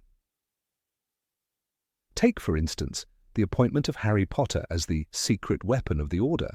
In Harry Potter and the Order of the Phoenix, we see the absurdity of this notion at its height. The fate of the wizarding world quite literally revolves around a boy who is kept in the dark about his own importance. Harry is not trained, not fully informed, not even psychologically supported. Instead, he is subjected to manipulations of silence and emotional distance. Dumbledore confesses this much, telling Harry, "I cared about you too much. I feared that if I told you everything, you would do what you are doing tonight and try to go to the Department of Mysteries." Why then, if the Order knew Voldemort was infiltrating Harry's mind, did they not provide him with a proper occlumency teacher? Snape was an obvious mismatch, an enemy of Harry's, bitter and cruel, who sabotaged the process more than he helped. Could not someone like Dumbledore himself, or even a gentler hand like McGonagall, have stepped in? Was it truly wise to leave such a delicate and vital discipline to the one person guaranteed to make Harry resist? And if Snape failed, as he did, why was there no plan B? Worse still, the Order knew that the Department of Mysteries held a prophecy that Voldemort desperately wanted. Yet their solution was to wait. The prophecy remained exactly where it was, unguarded by any elaborate magical traps or protective enchantments. There was no effort to replace it with a decoy or to destroy it themselves. Instead, it sat there like a bomb waiting to go off. When Harry, lured by a false vision planted by Voldemort, races to the department with his friends, it leads to a deadly skirmish that could have been entirely avoided. Sirius Black dies, and the prophecy is destroyed anyway, the worst of all worlds. Imagine another scenario, one where the Order retrieves the prophecy themselves, perhaps using Tonks's talent for disguise or Moody's decades of tactical experience. Kingsley Shacklebolt, embedded in the Ministry, might have organized a quiet extraction, but the Order didn't act. They responded, reactively, desperately, as if outwitted at every step by an opponent they supposedly understood. And what of their failure to keep Sirius safe? Number 12. Grimmauld Place, the ancestral home of the Black family, was used as the Order's headquarters. It was unplottable, protected by the Fidelius charm. Yet inside, Sirius was slowly wasting away, a prisoner of paranoia and restlessness. The Order could have engaged him in strategy, planning, reconnaissance. Instead, he was told to sit still. "You're the last of the Blacks, Sirius. If something happened to you—" Molly Weasley's voice carried maternal concern, but it also stripped Sirius of agency as though he were more liability than ally. The irony is painful. Sirius's death did not come from recklessness but from helplessness. When Harry thought he was being tortured in the Department of Mysteries, it wasn't some wild adventure, it was desperation. Sirius was the only adult who treated Harry as an equal, and the Order's treatment of Sirius contributed to his mental decay, making his eventual death feel not just tragic, but inevitable. The leadership structure of the Order itself is another riddle. Dumbledore, the wisest and most powerful wizard alive, is barely present. He holds all the keys, but shares none of them. "I have watched you struggling under more burdens than any student who has ever passed through this school," he tells Harry in the 6th book, Too Late. He's like a general who won't speak to his own soldiers. Instead, he leaves command to an undefined committee of half-engaged participants, Lupin, Moody, Arthur Weasley, each with hearts of gold, but no coordination. There's no training program, no rallying force, just tea meetings in the drawing room. During Harry's 5th year, the Ministry becomes an increasingly hostile force. Dolores Umbridge, a woman of terrifying small-mindedness, takes control of Hogwarts. Students are tortured, books are censored, and the curriculum is dismantled. Where is the Order? Why do they not intervene directly to protect the students? The answer seems to be that they simply can't, or worse, won't. They are paralyzed by the need to remain covert, even as the regime becomes overtly oppressive. Contrast this with Dumbledore's army, a group of school children who manage to organize secret meetings, practice real spells, and build loyalty in the shadows. Hermione Granger, a teenager, creates a better training program than the entire Order, and she does it without a budget, without adult backup, and under constant surveillance.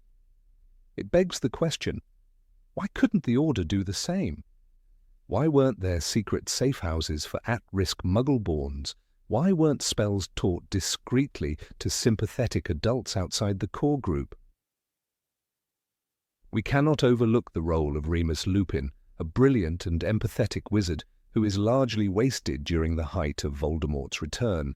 He is sent to live among werewolves to gain intelligence, but we never see this information used. We're told vaguely that the werewolves side with Voldemort, but no strategy emerges from Remus's time among them. It's another mission with no defined outcome, no clear benefit, no visible planning. A man like Remus should have been teaching Harry, mentoring him, helping him understand the enemy's psychology. Instead, he is isolated and unused. Similarly, Nymphadora Tonks, one of the Order's most talented young members, spends most of the book brooding over Lupin.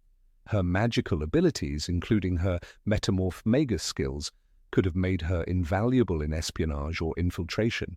But we see none of it. No secret missions, no impersonations of Death Eaters, no heists or recoveries, just vague references to guarding places off-screen. The war happens behind curtains, leaving us with the feeling that the Order is busy, doing something, but what? Laster Moody is another underused force. He is introduced in Goblet of Fire as a hardened, paranoid, and experienced warrior, but during the 5th book his actions are reduced to watch duty and gruff comments. Why wasn't Moody coordinating strike teams, planning ambushes, tracking suspected Death Eater movements? His magical eye and deep intelligence background make him perfect for counterintelligence. Instead, he's on babysitting duty. Perhaps the Order's greatest failure lies in their complete inability to counter the Ministry's propaganda. As Fudge denounces Dumbledore and Harry, the wizarding world turns against them. The Daily Prophet becomes a weapon of misinformation, but the Order makes no effort to publish truth, to distribute leaflets, or even to speak directly to the people. There's no magical radio, no counter-publication, no underground communication network. They surrender the narrative without a fight. When Harry is tormented by dreams of long corridors and locked doors, the Order suspects something, but they never sit him down and tell him what's going on. The Department of Mysteries is known to them, the prophecy is known, Voldemort's obsession is known, and yet they wait for the boy to connect the dots himself. It's not caution, it's negligence. The Order treats Harry like a chess piece instead of a player, and in doing so, they forfeit the one advantage they had, trust.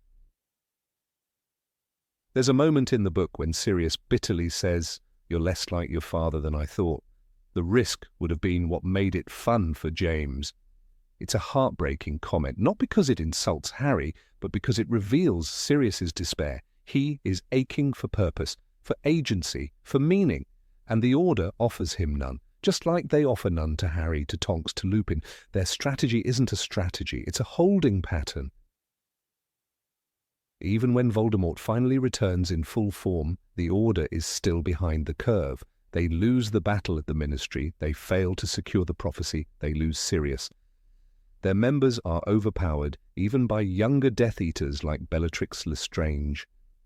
For all their numbers and talent, they remain a step behind. Voldemort is shaping the war. The Order is reacting to it. The tragedy is that the Order had the right people, the heart, the courage, the intelligence, but they lacked clarity. They hoarded knowledge. They acted like a secret club instead of a resistance, and in doing so they weakened their own cause. Perhaps the saddest proof of their dysfunction is how much more effective the trio Harry, Ron and Hermione are in the final book. Alone, hunted and untrained. They accomplish more in months than the Order did in years. The Order of the Phoenix deserved to be the symbol of defiance. Instead, it became a symbol of hesitation, of noble intentions strangled by secrecy, of bravery smothered by fear. And in the end, it wasn't the Order that defeated Voldemort. It was a boy who had to learn the truth not from mentors, but from pain. And yet we still cheer for them, still believe in their cause, because despite all their failures, they stood, they fought, they tried. But in the shadows of their resistance lies a question the books never answer. What if they had done better? Number 24. The wizarding economy makes no sense. It begins, as many oddities in the wizarding world do, with the Burrow, a crooked house patched together by enchantments and sheer hope, standing as both a marvel and a mystery. The Weasleys, poor yet talented, inhabit it with warmth and laughter, but also with a puzzling paradox. They are wizards, capable of conjuring, transforming, multiplying, enchanting, and yet they are perpetually broke. Molly Weasley knits sweaters by hand. They buy second-hand books, robes, even wands. "Your wand's nearly snapping in half, Ron," Harry remarks in Chamber of Secrets. Why, in a world where objects can be duplicated or fixed with a flick of a wand, is this family scraping by? Arthur Weasley works at the Ministry, true, but his job, head of the Misuse of Muggle Artifacts Office, isn't a prestigious or high-paying post. Still, his magical potential isn't low. He enchants cars to fly, makes toasters behave like dragons, So again, one must ask, why doesn't he use magic to create wealth or resources?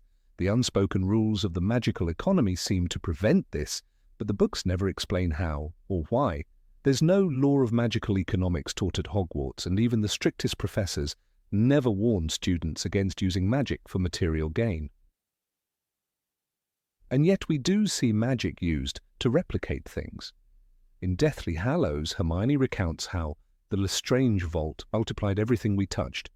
The cursed gold in Gringotts grows rapidly, a dangerous defense mechanism. But if items can be multiplied, gold, jewels, artifacts, why hasn't this destabilized the entire wizarding economy? Why is gold still valuable? Why aren't vaults overrun with fake riches? The implications are staggering, yet ignored. The same contradiction lingers at Hogwarts. Students must buy supplies from Diagon Alley, cauldrons, robes, spellbooks. But these are children learning magic. They can transfigure objects, conjure materials, and brew potions with powerful effects. If magic is truly boundless, why do they need money at all? Why does Hermione's family, ordinary dentists, have to pay galleons for textbooks? Shouldn't the Ministry provide essential magical education free of charge? Even more strangely, house elves, like Dobby, can perform astonishing feats of magic without wands. They can apparate in Hogwarts itself, and yet they're considered beneath paid labour. The contrast becomes sharper when one considers galleons, sickles and nuts, an outdated, unnecessarily complex currency system. Ron explains it to Harry in Philosopher's Stone. 17 sickles to a galleon, 29 nuts to a sickle. No one in the magical world has ever heard of decimals, apparently. The system is not just inefficient, it's illogical. Why hasn't anyone used a simple Muggle calculator to fix this? More importantly, why hasn't anyone magicked a smarter system? Take Fred and George Weasley. Entrepreneurs at heart, they managed to open a booming business, Weasley's Wizard Wheezes, in the middle of a recession caused by Voldemort's return. They brew potions, invent objects, and sell them for enormous profit. But here's the twist, they could give them away. They create love potions, extendable ears, and joke items from ingredients, not raw gold. Their success proves that magical labor is more valuable than magical materials, and yet materials remain expensive. Why? The goblins of Gringotts may be part of the answer. As guardians of wealth and the banking system, they are notoriously suspicious of wizards. Goblins don't trust wizards, says Griphook. But how do they safeguard against magical theft? Vaults can only be opened with goblin assistance or severe consequences, dragons, enchantments, duplication traps. Still, the very existence of Polyjuice Potion and invisibility cloaks, both shown to be used within Gringotts, demonstrates that even their defenses are not infallible. How has the bank not collapsed from magical fraud? It's almost as if the wizarding world operates on a collective pretense, a suspension of disbelief about how money should work. The Weasleys accept their poverty not because they have no alternatives, but because the narrative needs them to. They're the symbol of love over wealth. But what if they simply refused? What if Molly conjured meals every day using magic, as food is repeatedly shown to be produced in Hogwarts kitchens, or enchanted a wardrobe with endless, clean robes? Yet in Deathly Hallows, when the trio camps out, Hermione explains, "You can't make food out of nothing," a nod to Gamp's law of elemental transfiguration. But if food can't be created, can it be duplicated, improved, enhanced? The Hogwarts feasts don't appear to come from the soil. Who prepares them? House elves. And what magic do they use that wizards don't? Another example comes from Sirius Black. A fugitive, presumed dead, with no income, but he offers Harry a place to live and implies that he has access to considerable wealth. How? The Black family vault? Inheritance? The books never explore whether this money depreciated over time or what taxes might apply. Taxes don't seem to exist in the wizarding world, which begs the question, how does the Ministry fund itself? Where do galleons come from? Who mints them? Draco Malfoy brags in Half-Blood Prince, "My father will hear about this." The Malfoys are undeniably rich. Their home is a mansion, their vaults are full, and yet their fortune seems eternal, never growing, never shrinking. What do they do for a living? We never hear of Lucius Malfoy going to work. Their money is ancient, perhaps, but untouched by inflation or misfortune. It's a static system. Money begets money, regardless of effort. Then there's the question of economic inequality. St. Mungo's Hospital is publicly funded, yet patients seem to be treated unevenly. Arthur Weasley's injuries are severe in Order of the Phoenix, but the ward is small, understaffed, chaotic.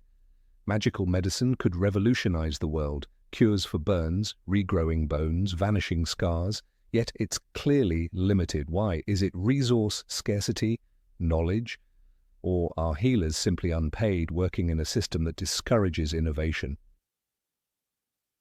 The injustice extends further. Remus Lupin, a brilliant wizard and compassionate teacher, is unemployed and living in poverty due to being a werewolf. The Ministry imposes laws that restrict his rights. "It's very difficult for me to find work," he tells Harry. But this contradicts the magical world's ethos. Shouldn't someone like Lupin, capable of teaching advanced defense against the dark arts, be a national treasure? Instead, he's marginalized by a system with no magical welfare, no equity. Let's not forget the Triwizard Tournament. The prize, 1,000 galleons. To a rich family, a bonus. To the Weasleys, life-changing, but the tasks involve dragons, merpeople, and life-threatening danger. The economy here rewards spectacle over substance, teenagers risking death for gold. And what of the sponsors, the organizers? Who profits from such an event? Again, no answers. And still, education remains a privilege. Hogwarts is free, presumably, but supplies are not.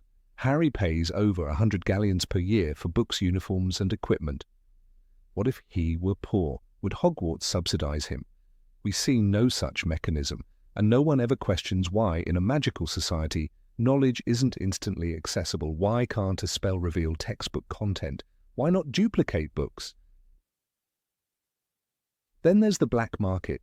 Knockturn Alley is filled with cursed objects, dark magic tools, and illegal potions. But if magic is so heavily regulated, how do these shops survive? Who protects them? Is it corruption? Is the Ministry of Magic secretly complicit?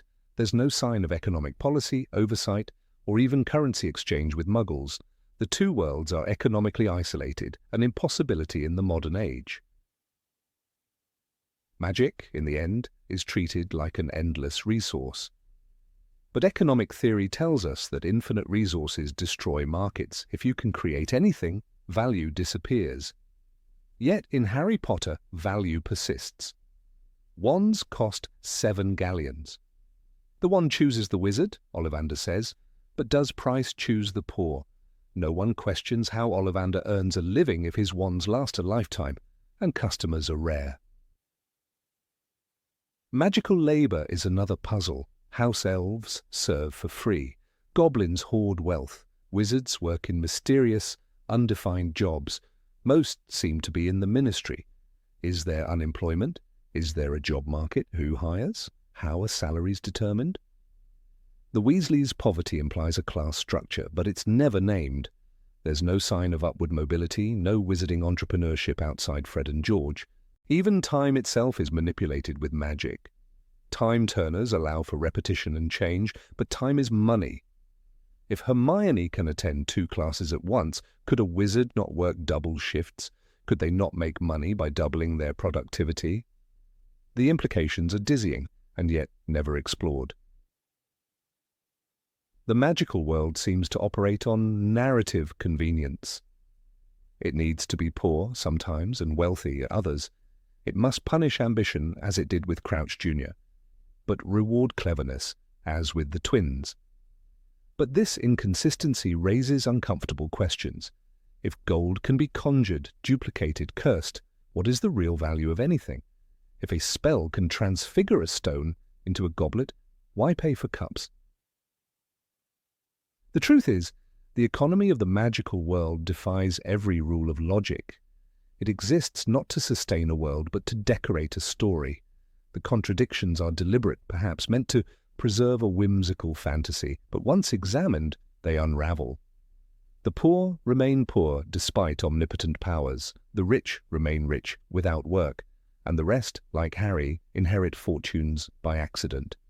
Perhaps that's the greatest enchantment of all, not a charm or curse, but a carefully cast illusion that magic cannot fix everything, that even in a world of flying brooms and talking portraits, the rules of money, however absurd, must still apply. Or perhaps in that strange and wonderful world, it's not about what makes sense, it's about what makes magic. Number 25. No one gets magical higher. Education. Of all the peculiarities in the wizarding world, few are as baffling as the glaring absence of higher education. Hogwarts, often praised as the most prestigious magical institution, stands as the final destination in a witch or wizard's formal education.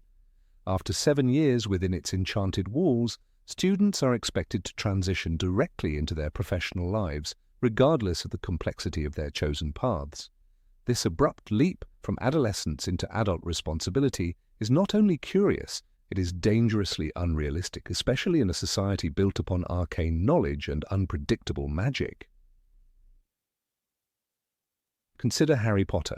Barely out of his teenage years, fresh from the chaos of the Battle of Hogwarts, he steps directly into the role of Auror, an elite position within the Ministry of Magic.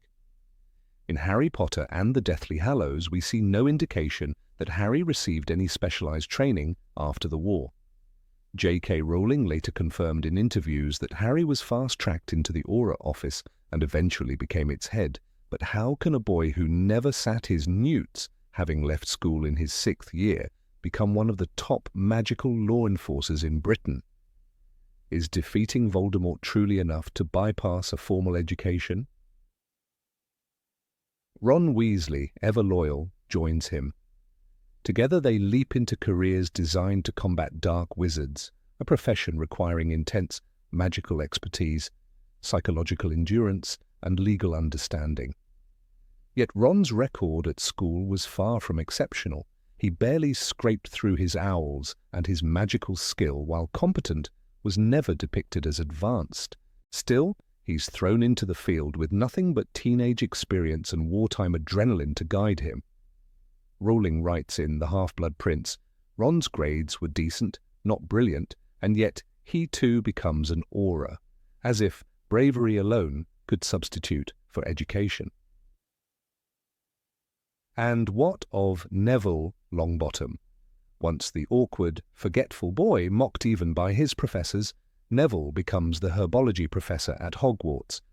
While this trajectory is heartwarming, it raises troubling questions. Neville never studied teaching, he never apprenticed, he simply returned. We know from the Deathly Hallows that he fought valiantly in the final battle, but does that qualify him to educate the next generation of wizards?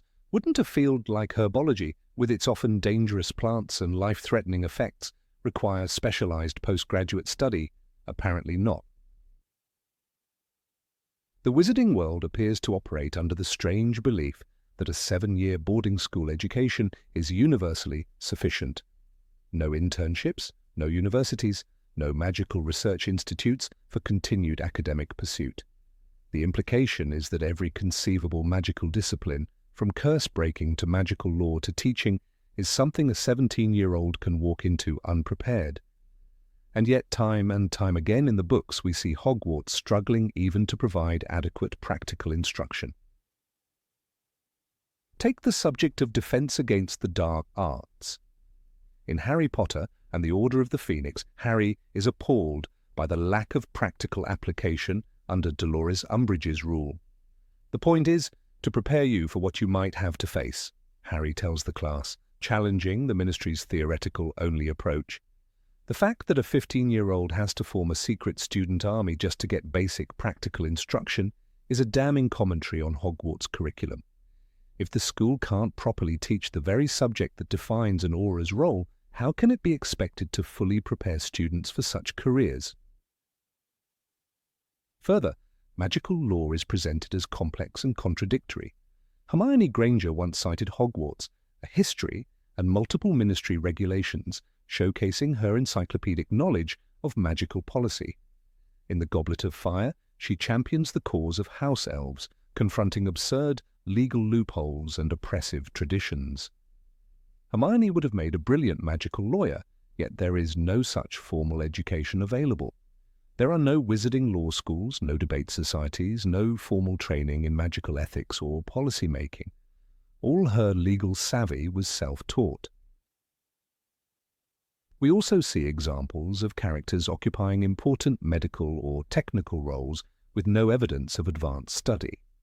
Madame Pomfrey, the school nurse, performs highly complicated healing spells. In the Chamber of Secrets, she regrows Harry's bones after Gilderoy Lockhart's disastrous attempt to mend them. Such advanced healing surely requires years of study, yet we are never told where Madame Pomfrey learned her craft. Was she trained at Hogwarts? Did she self-study? Was there once a magical university now lost to time? The closest we ever come to seeing a post-Hogwarts academic pursuit is Bill Weasley, who works as a curse breaker for Gringotts. Curse breaking involves ancient runes, dangerous enchantments, and cross-cultural magical understanding. Bill studied ancient runes at Hogwarts, but surely that wasn't enough to break centuries-old curses in Egyptian tombs. Did he train under a master curse breaker? Did Gringotts offer specialized courses? Rowling never elaborates. We're left to assume that a smart student with a few newts is perfectly capable of surviving booby-trapped tombs. This lack of structure implies an unsettling truth. The wizarding world is stagnant. Without higher education or formalized training, how can magical innovation thrive? Who researches new spells? Who studies magical creatures in depth? Where are the magical philosophers and historians? Where are the great magical universities like Oxford or MIT, which exist in the Muggle world to push the boundaries of knowledge? Instead, Magical Britain seems to recycle the same knowledge through the same channels, mainly Hogwarts, generation after generation. We're told in The Philosopher's Stone, "There's no place safer than Hogwarts, BT," but perhaps the quote should have been, "There's no place else than Hogwarts." All magical education seems to revolve around this one castle. There's a fleeting mention of other schools, Beauxbatons and Durmstrang, but they are distant, mysterious, and equally insular. Once a student graduates from any of these institutions, the path ends. You're either employed by the ministry, working in a shop, or drifting. There is no equivalent to a master's degree in potions, no doctoral research in transfiguration. Worse, this leads to a world where nepotism and favoritism dictate professional advancement. The Auror office accepts Harry and Ron not because of their academic credentials, but because of their fame and connections. Hogwarts accepts Neville as a professor because he's a war hero. Hermione eventually becomes Minister for Magic, not through a documented political career, but presumably because of her bravery and intellect. This informal system allows for extraordinary individuals to rise. But what of the ordinary wizard? Without access to further education, what chance do they have? The case of Gilderoy Lockhart illustrates the dangers of insufficient academic oversight. He published numerous books on magical creatures and defense against the dark arts, all of which were fraudulent, yet no regulatory body challenged his credentials, no academic board verified his findings. The ministry trusted him enough to offer him a teaching post. In the Chamber of Secrets, it is revealed that he modified the memories of real experts to pass off their work as his own. In a world with real universities, peer review would have exposed him quickly.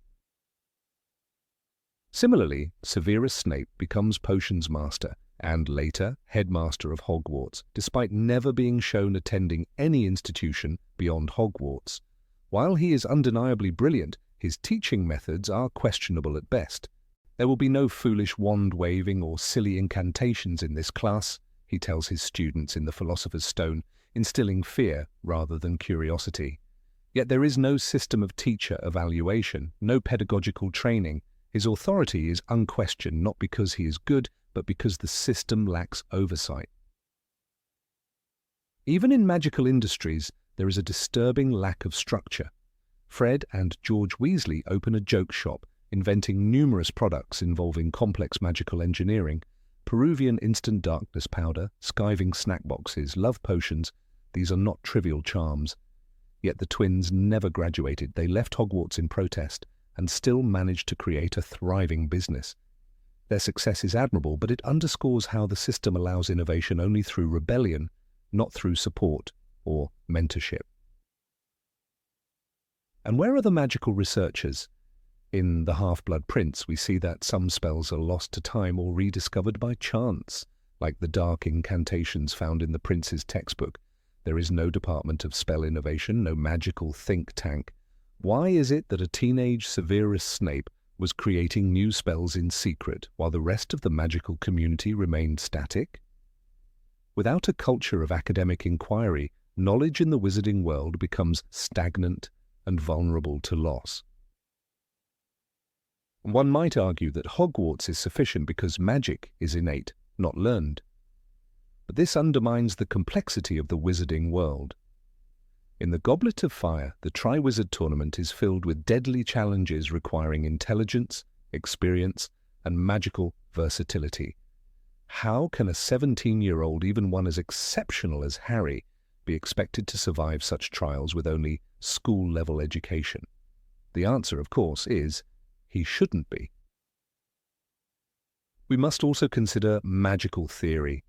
In The Half-Blood Prince, Dumbledore tells Harry, "You are protected, in short, by your ability to love." This is not the kind of insight found in textbooks. It is philosophical, emotional, and nuanced, requiring deep understanding of magical lore, ancient magic, and human nature. But no one seems to study such things in an academic setting. It's as though magic stops evolving once it's learned in adolescence. Even the subject of wand lore, crucial to every witch and wizard's existence, is shrouded in mystery. Ollivander, the wand-maker, is considered the best in Britain. But who taught him? Where did he study wand cores, magical woods, and compatibility? There is no wand-makers' guild, no college of arcane craftsmanship. His knowledge is either inherited or self-taught, an oral tradition rather than an academic one. Ultimately, the lack of post-Hogwarts education paints a picture of a world resistant to progress. Without institutions dedicated to magical research, pedagogy, ethics, or innovation, the wizarding world remains intellectually isolated. Its heroes are self-made, its institutions opaque, and its educational system woefully underdeveloped. The romantic image of Hogwarts as a place of wonder hides a disturbing truth. The world beyond its walls is intellectually barren, and in a society so dependent on magic, that may be its most dangerous vulnerability. Number 26. Magical transportation follows no rules. In the world of Harry Potter, the concept of magical transportation opens thrilling possibilities. From the whoosh of Floo powder in a fireplace to the disorienting jolt of apparition, J.K. Rowling paints a world where distance loses meaning until it doesn't. Because as one reads deeper, a subtle realization creeps in. Magical travel seems to obey not the fixed laws of wizardry, but the shifting whims of narrative convenience. Let's start at Hogwarts, the great fortress of learning that towers over a hidden Scottish cliff. Repeatedly, the books tell us that you can't apparate or disapparate inside the Hogwarts grounds, a rule so firm that it becomes a plot pillar. In Harry Potter and the Half-Blood Prince, Dumbledore tells Harry explicitly, "You can't apparate in or out of Hogwarts, and that's that." Yet, time and time again, house elves violate this so-called law without hesitation. Dobby, the excitable and loyal elf, pops in and out of the castle grounds at will, even appearing in the hospital wing in Chamber of Secrets. Kreacher does the same in Order of the Phoenix, vanishing from Grimmauld Place and reappearing in the castle kitchens as though the rule simply doesn't exist. Why does this matter? Because this inconsistency fractures the logic of the world. If house elves can apparate into Hogwarts, then why couldn't the Death Eaters have used a house elf to infiltrate the school? Why did the Order of the Phoenix go to such lengths to escort Harry safely in Deathly Hallows, risking their lives on broomsticks when an elf could have safely transported him? The rule exists until it doesn't. The most egregious example of this narrative elasticity occurs in Deathly Hallows during the trio's prolonged and grueling camping trip across England. After breaking into the Ministry of Magic, a feat accomplished via Polyjuice Potion, and a risky infiltration, Harry, Ron, and Hermione find themselves on the run. The logical next step: escape the country or apparate to a pre-established safe house. Instead, they spend weeks, months even, hiding in forests, surviving on mushrooms and radio broadcasts. One might argue they were being cautious, avoiding detection, but the text betrays that logic. In Deathly Hallows, Hermione tells Harry, "We can't use magic too much or we'll be tracked," referring to the taboo placed on Voldemort's name. But they still use magic often, including protective enchantments and the very apparition they claim to fear. The question arises, if they were willing to apparate from forest to forest, why not apparate to the countryside of France or even the wilds of Iceland? Surely those places would be harder for snatchers to patrol than a wooded copse outside London. Floo powder, another staple of magical transport, suffers from similar inconsistencies. In Chamber of Secrets, Harry accidentally ends up in Borgin and Burke's instead of Diagon Alley due to mispronunciation. This implies that the network is precise and that one must speak clearly to arrive safely. But in Order of the Phoenix, the Weasleys use it casually to travel to 12 Grimmauld Place with Harry. Later, in Half-Blood Prince, Dumbledore uses it to transport Harry from the Dursleys' house. Why then is Floo powder never even considered as an option during the camping arc in Deathly Hallows? Are all the fireplaces in Britain now suddenly monitored? The book never says. In Goblet of Fire, portkeys are introduced, objects enchanted to transport people instantly to a specific location. Amos Diggory explains, they can be ordinary objects, a boot, a piece of trash, anything really.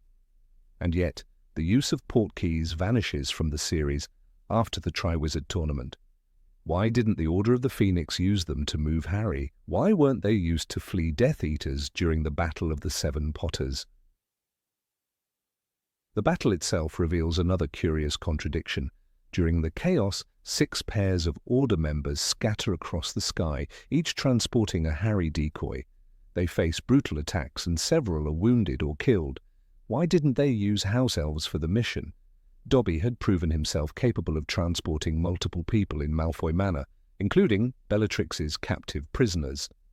Dumbledore trusted him. Why not use the same method to move Harry? The answer, of course, is narrative tension. A mid-air chase with curses flying and broomsticks diving makes for riveting reading. But this excitement comes at the cost of internal logic. When rules are bent to serve the story, they lose their weight. Consider the Night Bus introduced in Prisoner of Azkaban. It's a brilliant device, chaotic, fast, and oddly charming. It finds stranded witches and wizards in need. Stan Shunpike tells Harry, all you have to do is stick out your wand hand, step on board, and we'll take you anywhere. But after that book, the bus rarely appears again. It isn't summoned during times of desperation, not when the trio is injured or on the run, nor when the Weasleys are in hiding. Why doesn't anyone think to use it to flee England? Surely it would have been faster and warmer than sleeping under a tent in December. What about brooms? In Philosopher's Stone, the Nimbus 2000 is considered state-of-the-art. In Order of the Phoenix, brooms are fast enough to help the Order escape. But during the final year, no one uses a broom to escape Britain. One might argue the skies are watched, but so are the roads, forests and towns. Again, logic yields to drama. Thestrals, those eerie, winged beasts that pull the Hogwarts carriages, also obey selective narrative logic. In Order of the Phoenix, Luna introduces them to Harry, and they serve as transport to the Ministry. These creatures, capable of silent flight, seem ideal for covert movement, yet they are never used again. Why not fly to safety on Thestrals? Why not send one to fetch aid during the camping chapters? Their absence is deafening. Apparition, too, becomes a strange tool. In Half-Blood Prince, students must take lessons to apparate. It is shown to be tricky, even dangerous, but once Harry and Hermione start using it in Deathly Hallows, They do so effortlessly. They leap from forest to forest, never flinching again after Ron's injury, until they suddenly can't apparate at Malfoy Manor. Hermione says, "I can't, not while we're in here. Anti-apparition jinx." This jinx is never explained. How powerful is it? Who can cast it? If such enchantments are common, why weren't they used more widely to protect other locations like the Burrow or 12 Grimmauld Place? The Room of Requirement offers another perplexity. In Half-Blood Prince, it becomes a hideaway for Harry to store the prince's book. In Deathly Hallows, it transforms into a sanctuary for Dumbledore's army. Yet, despite being untraceable, it is eventually found by Death Eaters. The reason? Someone let Draco in. But then the question emerges, why didn't Harry and the others use the room as a refuge after Bill and Fleur's wedding? It would have been safer than aimless camping. Even magical creatures seem tied to the whims of plot. The dragon Norbert is a liability in Philosopher's Stone, yet dragons later become battle beasts in Deathly Hallows. Buckbeak the Hippogriff is a loyal steed in Prisoner of Azkaban, helping Sirius escape, but he is never summoned to aid the trio during their time in hiding. If the Order had access to magical creatures that could travel silently and carry people, why were they not used more strategically? When looking back, these inconsistencies weaken the sense of danger. If magical transportation is this flexible, then the heroes often suffer needlessly. The months Harry, Ron and Hermione spend cold, hungry, and fearful begin to seem artificially prolonged. Their suffering is real, but the reasons behind it feel manufactured. And yet perhaps the most telling moment is Dobby's death. He apparates into Malfoy Manor, rescues the prisoners, and disapparates. But not before Bellatrix hurls a knife. Dobby dies in Harry's arms, and Harry digs his grave by hand. The scene is emotional, tragic, but it also invites a haunting question. If house elves can move in and out of such places undetected, why didn't the Order use them more? Why didn't Dobby stay hidden and move the group one by one?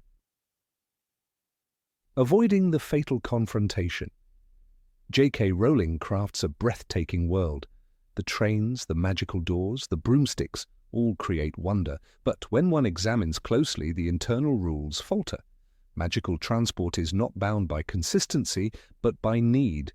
If tension is required, brooms are unavailable. If escape is too easy, apparition fails. If a character needs to arrive unexpectedly, a house elf breaks the rules. Number 27, Ron's hidden talents appear and disappear at will. Ron Weasley is perhaps one of the most misunderstood and underutilized characters in the entire Harry Potter series. From the very first book, The Philosopher's Stone, J.K. Rowling gives us glimpses of a boy brimming with untapped brilliance, only to let those moments fade into the background as the narrative continues. One of the most glaring examples of this is Ron's extraordinary performance during the life-sized Wizard's chess game. Not only does he understand the rules and intricacies of the game better than anyone else, but he also devises a daring plan to win. As he declares, "Not me, not Hermione, you," to Harry, and throws himself onto the board as a sacrificial piece, Ron displays courage, intelligence, and strategic thinking. In that moment, he is not just comic relief. He is a tactician, a protector, a hero, but strangely, this version of Ron rarely appears again. Throughout the remaining books, Ron's chess skills are never mentioned again. Not once does his exceptional logic or battlefield thinking come into play in the numerous situations that would have benefited from a sharp mind. When the trio searches for Horcruxes, for example, the journey is filled with puzzles, magical traps, and decisions requiring cunning. And yet Hermione is painted as the thinker, Harry as the brave heart, and Ron? He is relegated to comic asides, or worse, temper tantrums. The boy who once outmaneuvered a deadly enchanted chessboard is now nervous, indecisive, and dependent on his friends. In The Half-Blood Prince, Ron once again reveals a surprising depth of ability, this time in the skies. Despite his lackluster reputation as a Quidditch player, he delivers an incredible performance as Gryffindor's keeper. The crowd chants his name, Weasley is our king, not in jest, but in genuine admiration. Even Professor McGonagall, usually hard to impress, congratulates him. Ron makes impossible saves, exhibiting coordination, confidence, and a competitive spirit. But once the match ends, that Ron disappears. The next time we see him in the air, he's hesitant, his performance erratic. The confidence he displayed turns out to be fleeting, as if Rowling herself forgets the capabilities she had revealed. It's not just Quidditch or chess. In the Chamber of Secrets, Ron drives a flying car to rescue Harry, dodging Muggle detection and navigating to Hogwarts. It's reckless, yes, but also immensely brave. Later, when he and Harry follow the spiders into the Forbidden Forest, Ron's fear of arachnids nearly cripples him. Yet, he doesn't run. He presses forward, his voice trembling but his steps firm. It's another instance where bravery shines through his anxiety, but it is almost never acknowledged. Harry often receives accolades for courage, but Ron is brave in a different way. He pushes forward despite not being the chosen one, despite feeling overshadowed. When Hermione is immobilized in Chamber of Secrets, it is Ron who suggests using Polyjuice Potion and accompanies Harry to question Draco Malfoy. He risks everything without knowing where the journey will lead. This is a pattern repeated throughout the series. Ron throws himself into danger without hesitation, be it in the Shrieking Shack, the Department of Mysteries, or during the Battle of Hogwarts. But even as he proves himself, the narrative continues to treat him like a sidekick, not a central figure. Ron's humor, often seen as a comic relief tool, actually masks emotional depth and social intelligence. He is the one who keeps the trio together. When Harry and Hermione clash, Ron smooths things over. When tensions rise, Ron lightens the mood.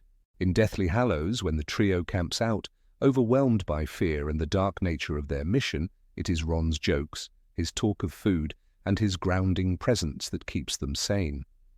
Yet these emotional skills, valuable, rare, and essential, are never celebrated in the way Hermione's intellect or Harry's bravery are. Even when Ron leaves during Deathly Hallows, overcome by the Horcrux's influence, his return is not just about redemption. He saves Harry from drowning, destroys a Horcrux, and faces a vision of his darkest fears.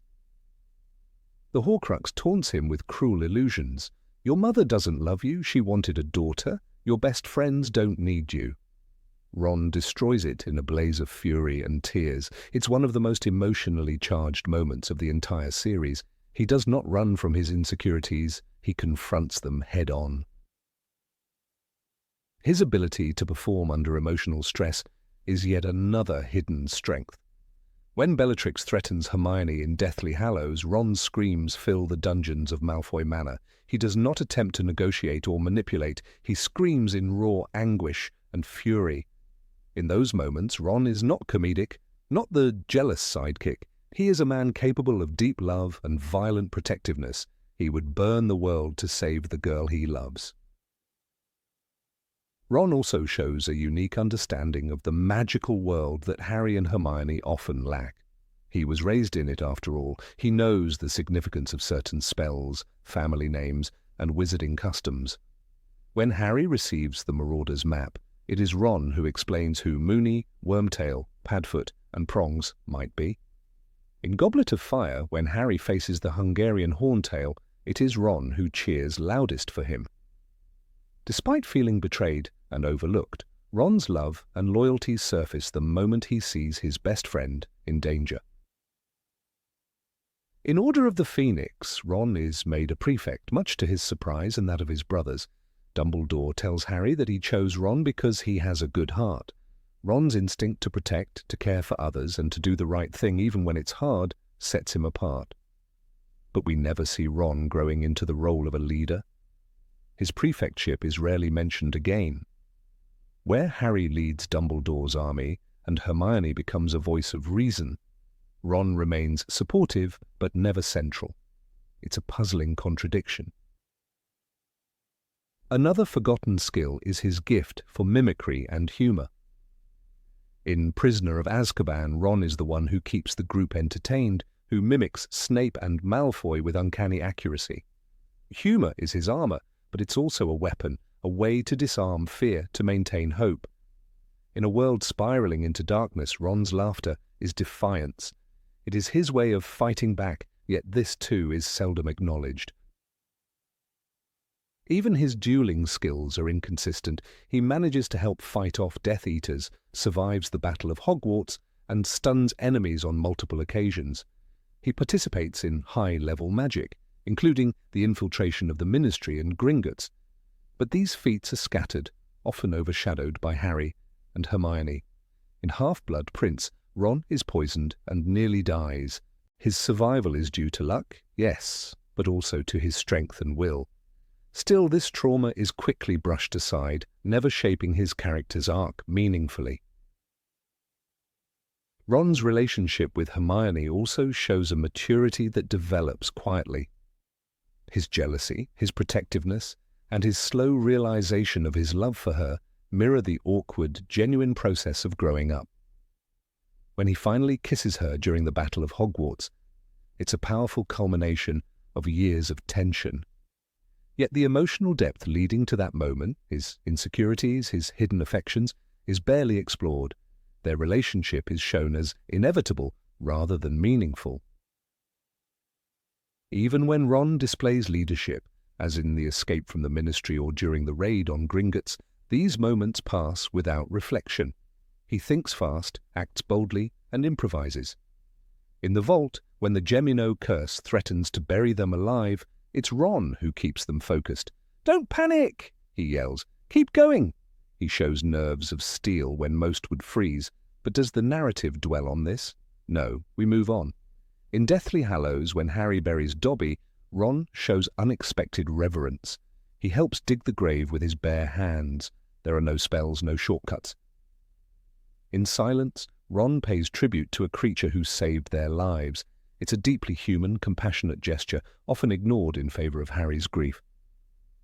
Yet, Ron's quiet mourning shows empathy and depth. It's worth asking, what would Ron have become if the story gave him room to grow?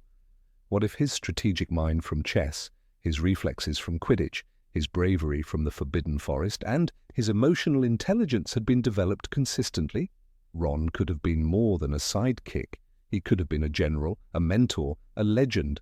Ultimately, Ron Weasley is a bundle of lost potential. J.K. Rowling crafts a character with wit, courage, loyalty, and intelligence, but lets him slip into the shadow of the boy who lived. Ron's hidden abilities flicker like stars in a cloudy sky. Brilliant, rare, and often unnoticed. The moments are there, etched in the pages, waiting to be seen. But unless we choose to look deeper, Ron remains what he was reduced to, comic relief. And that, perhaps, is the greatest disservice the story ever did him.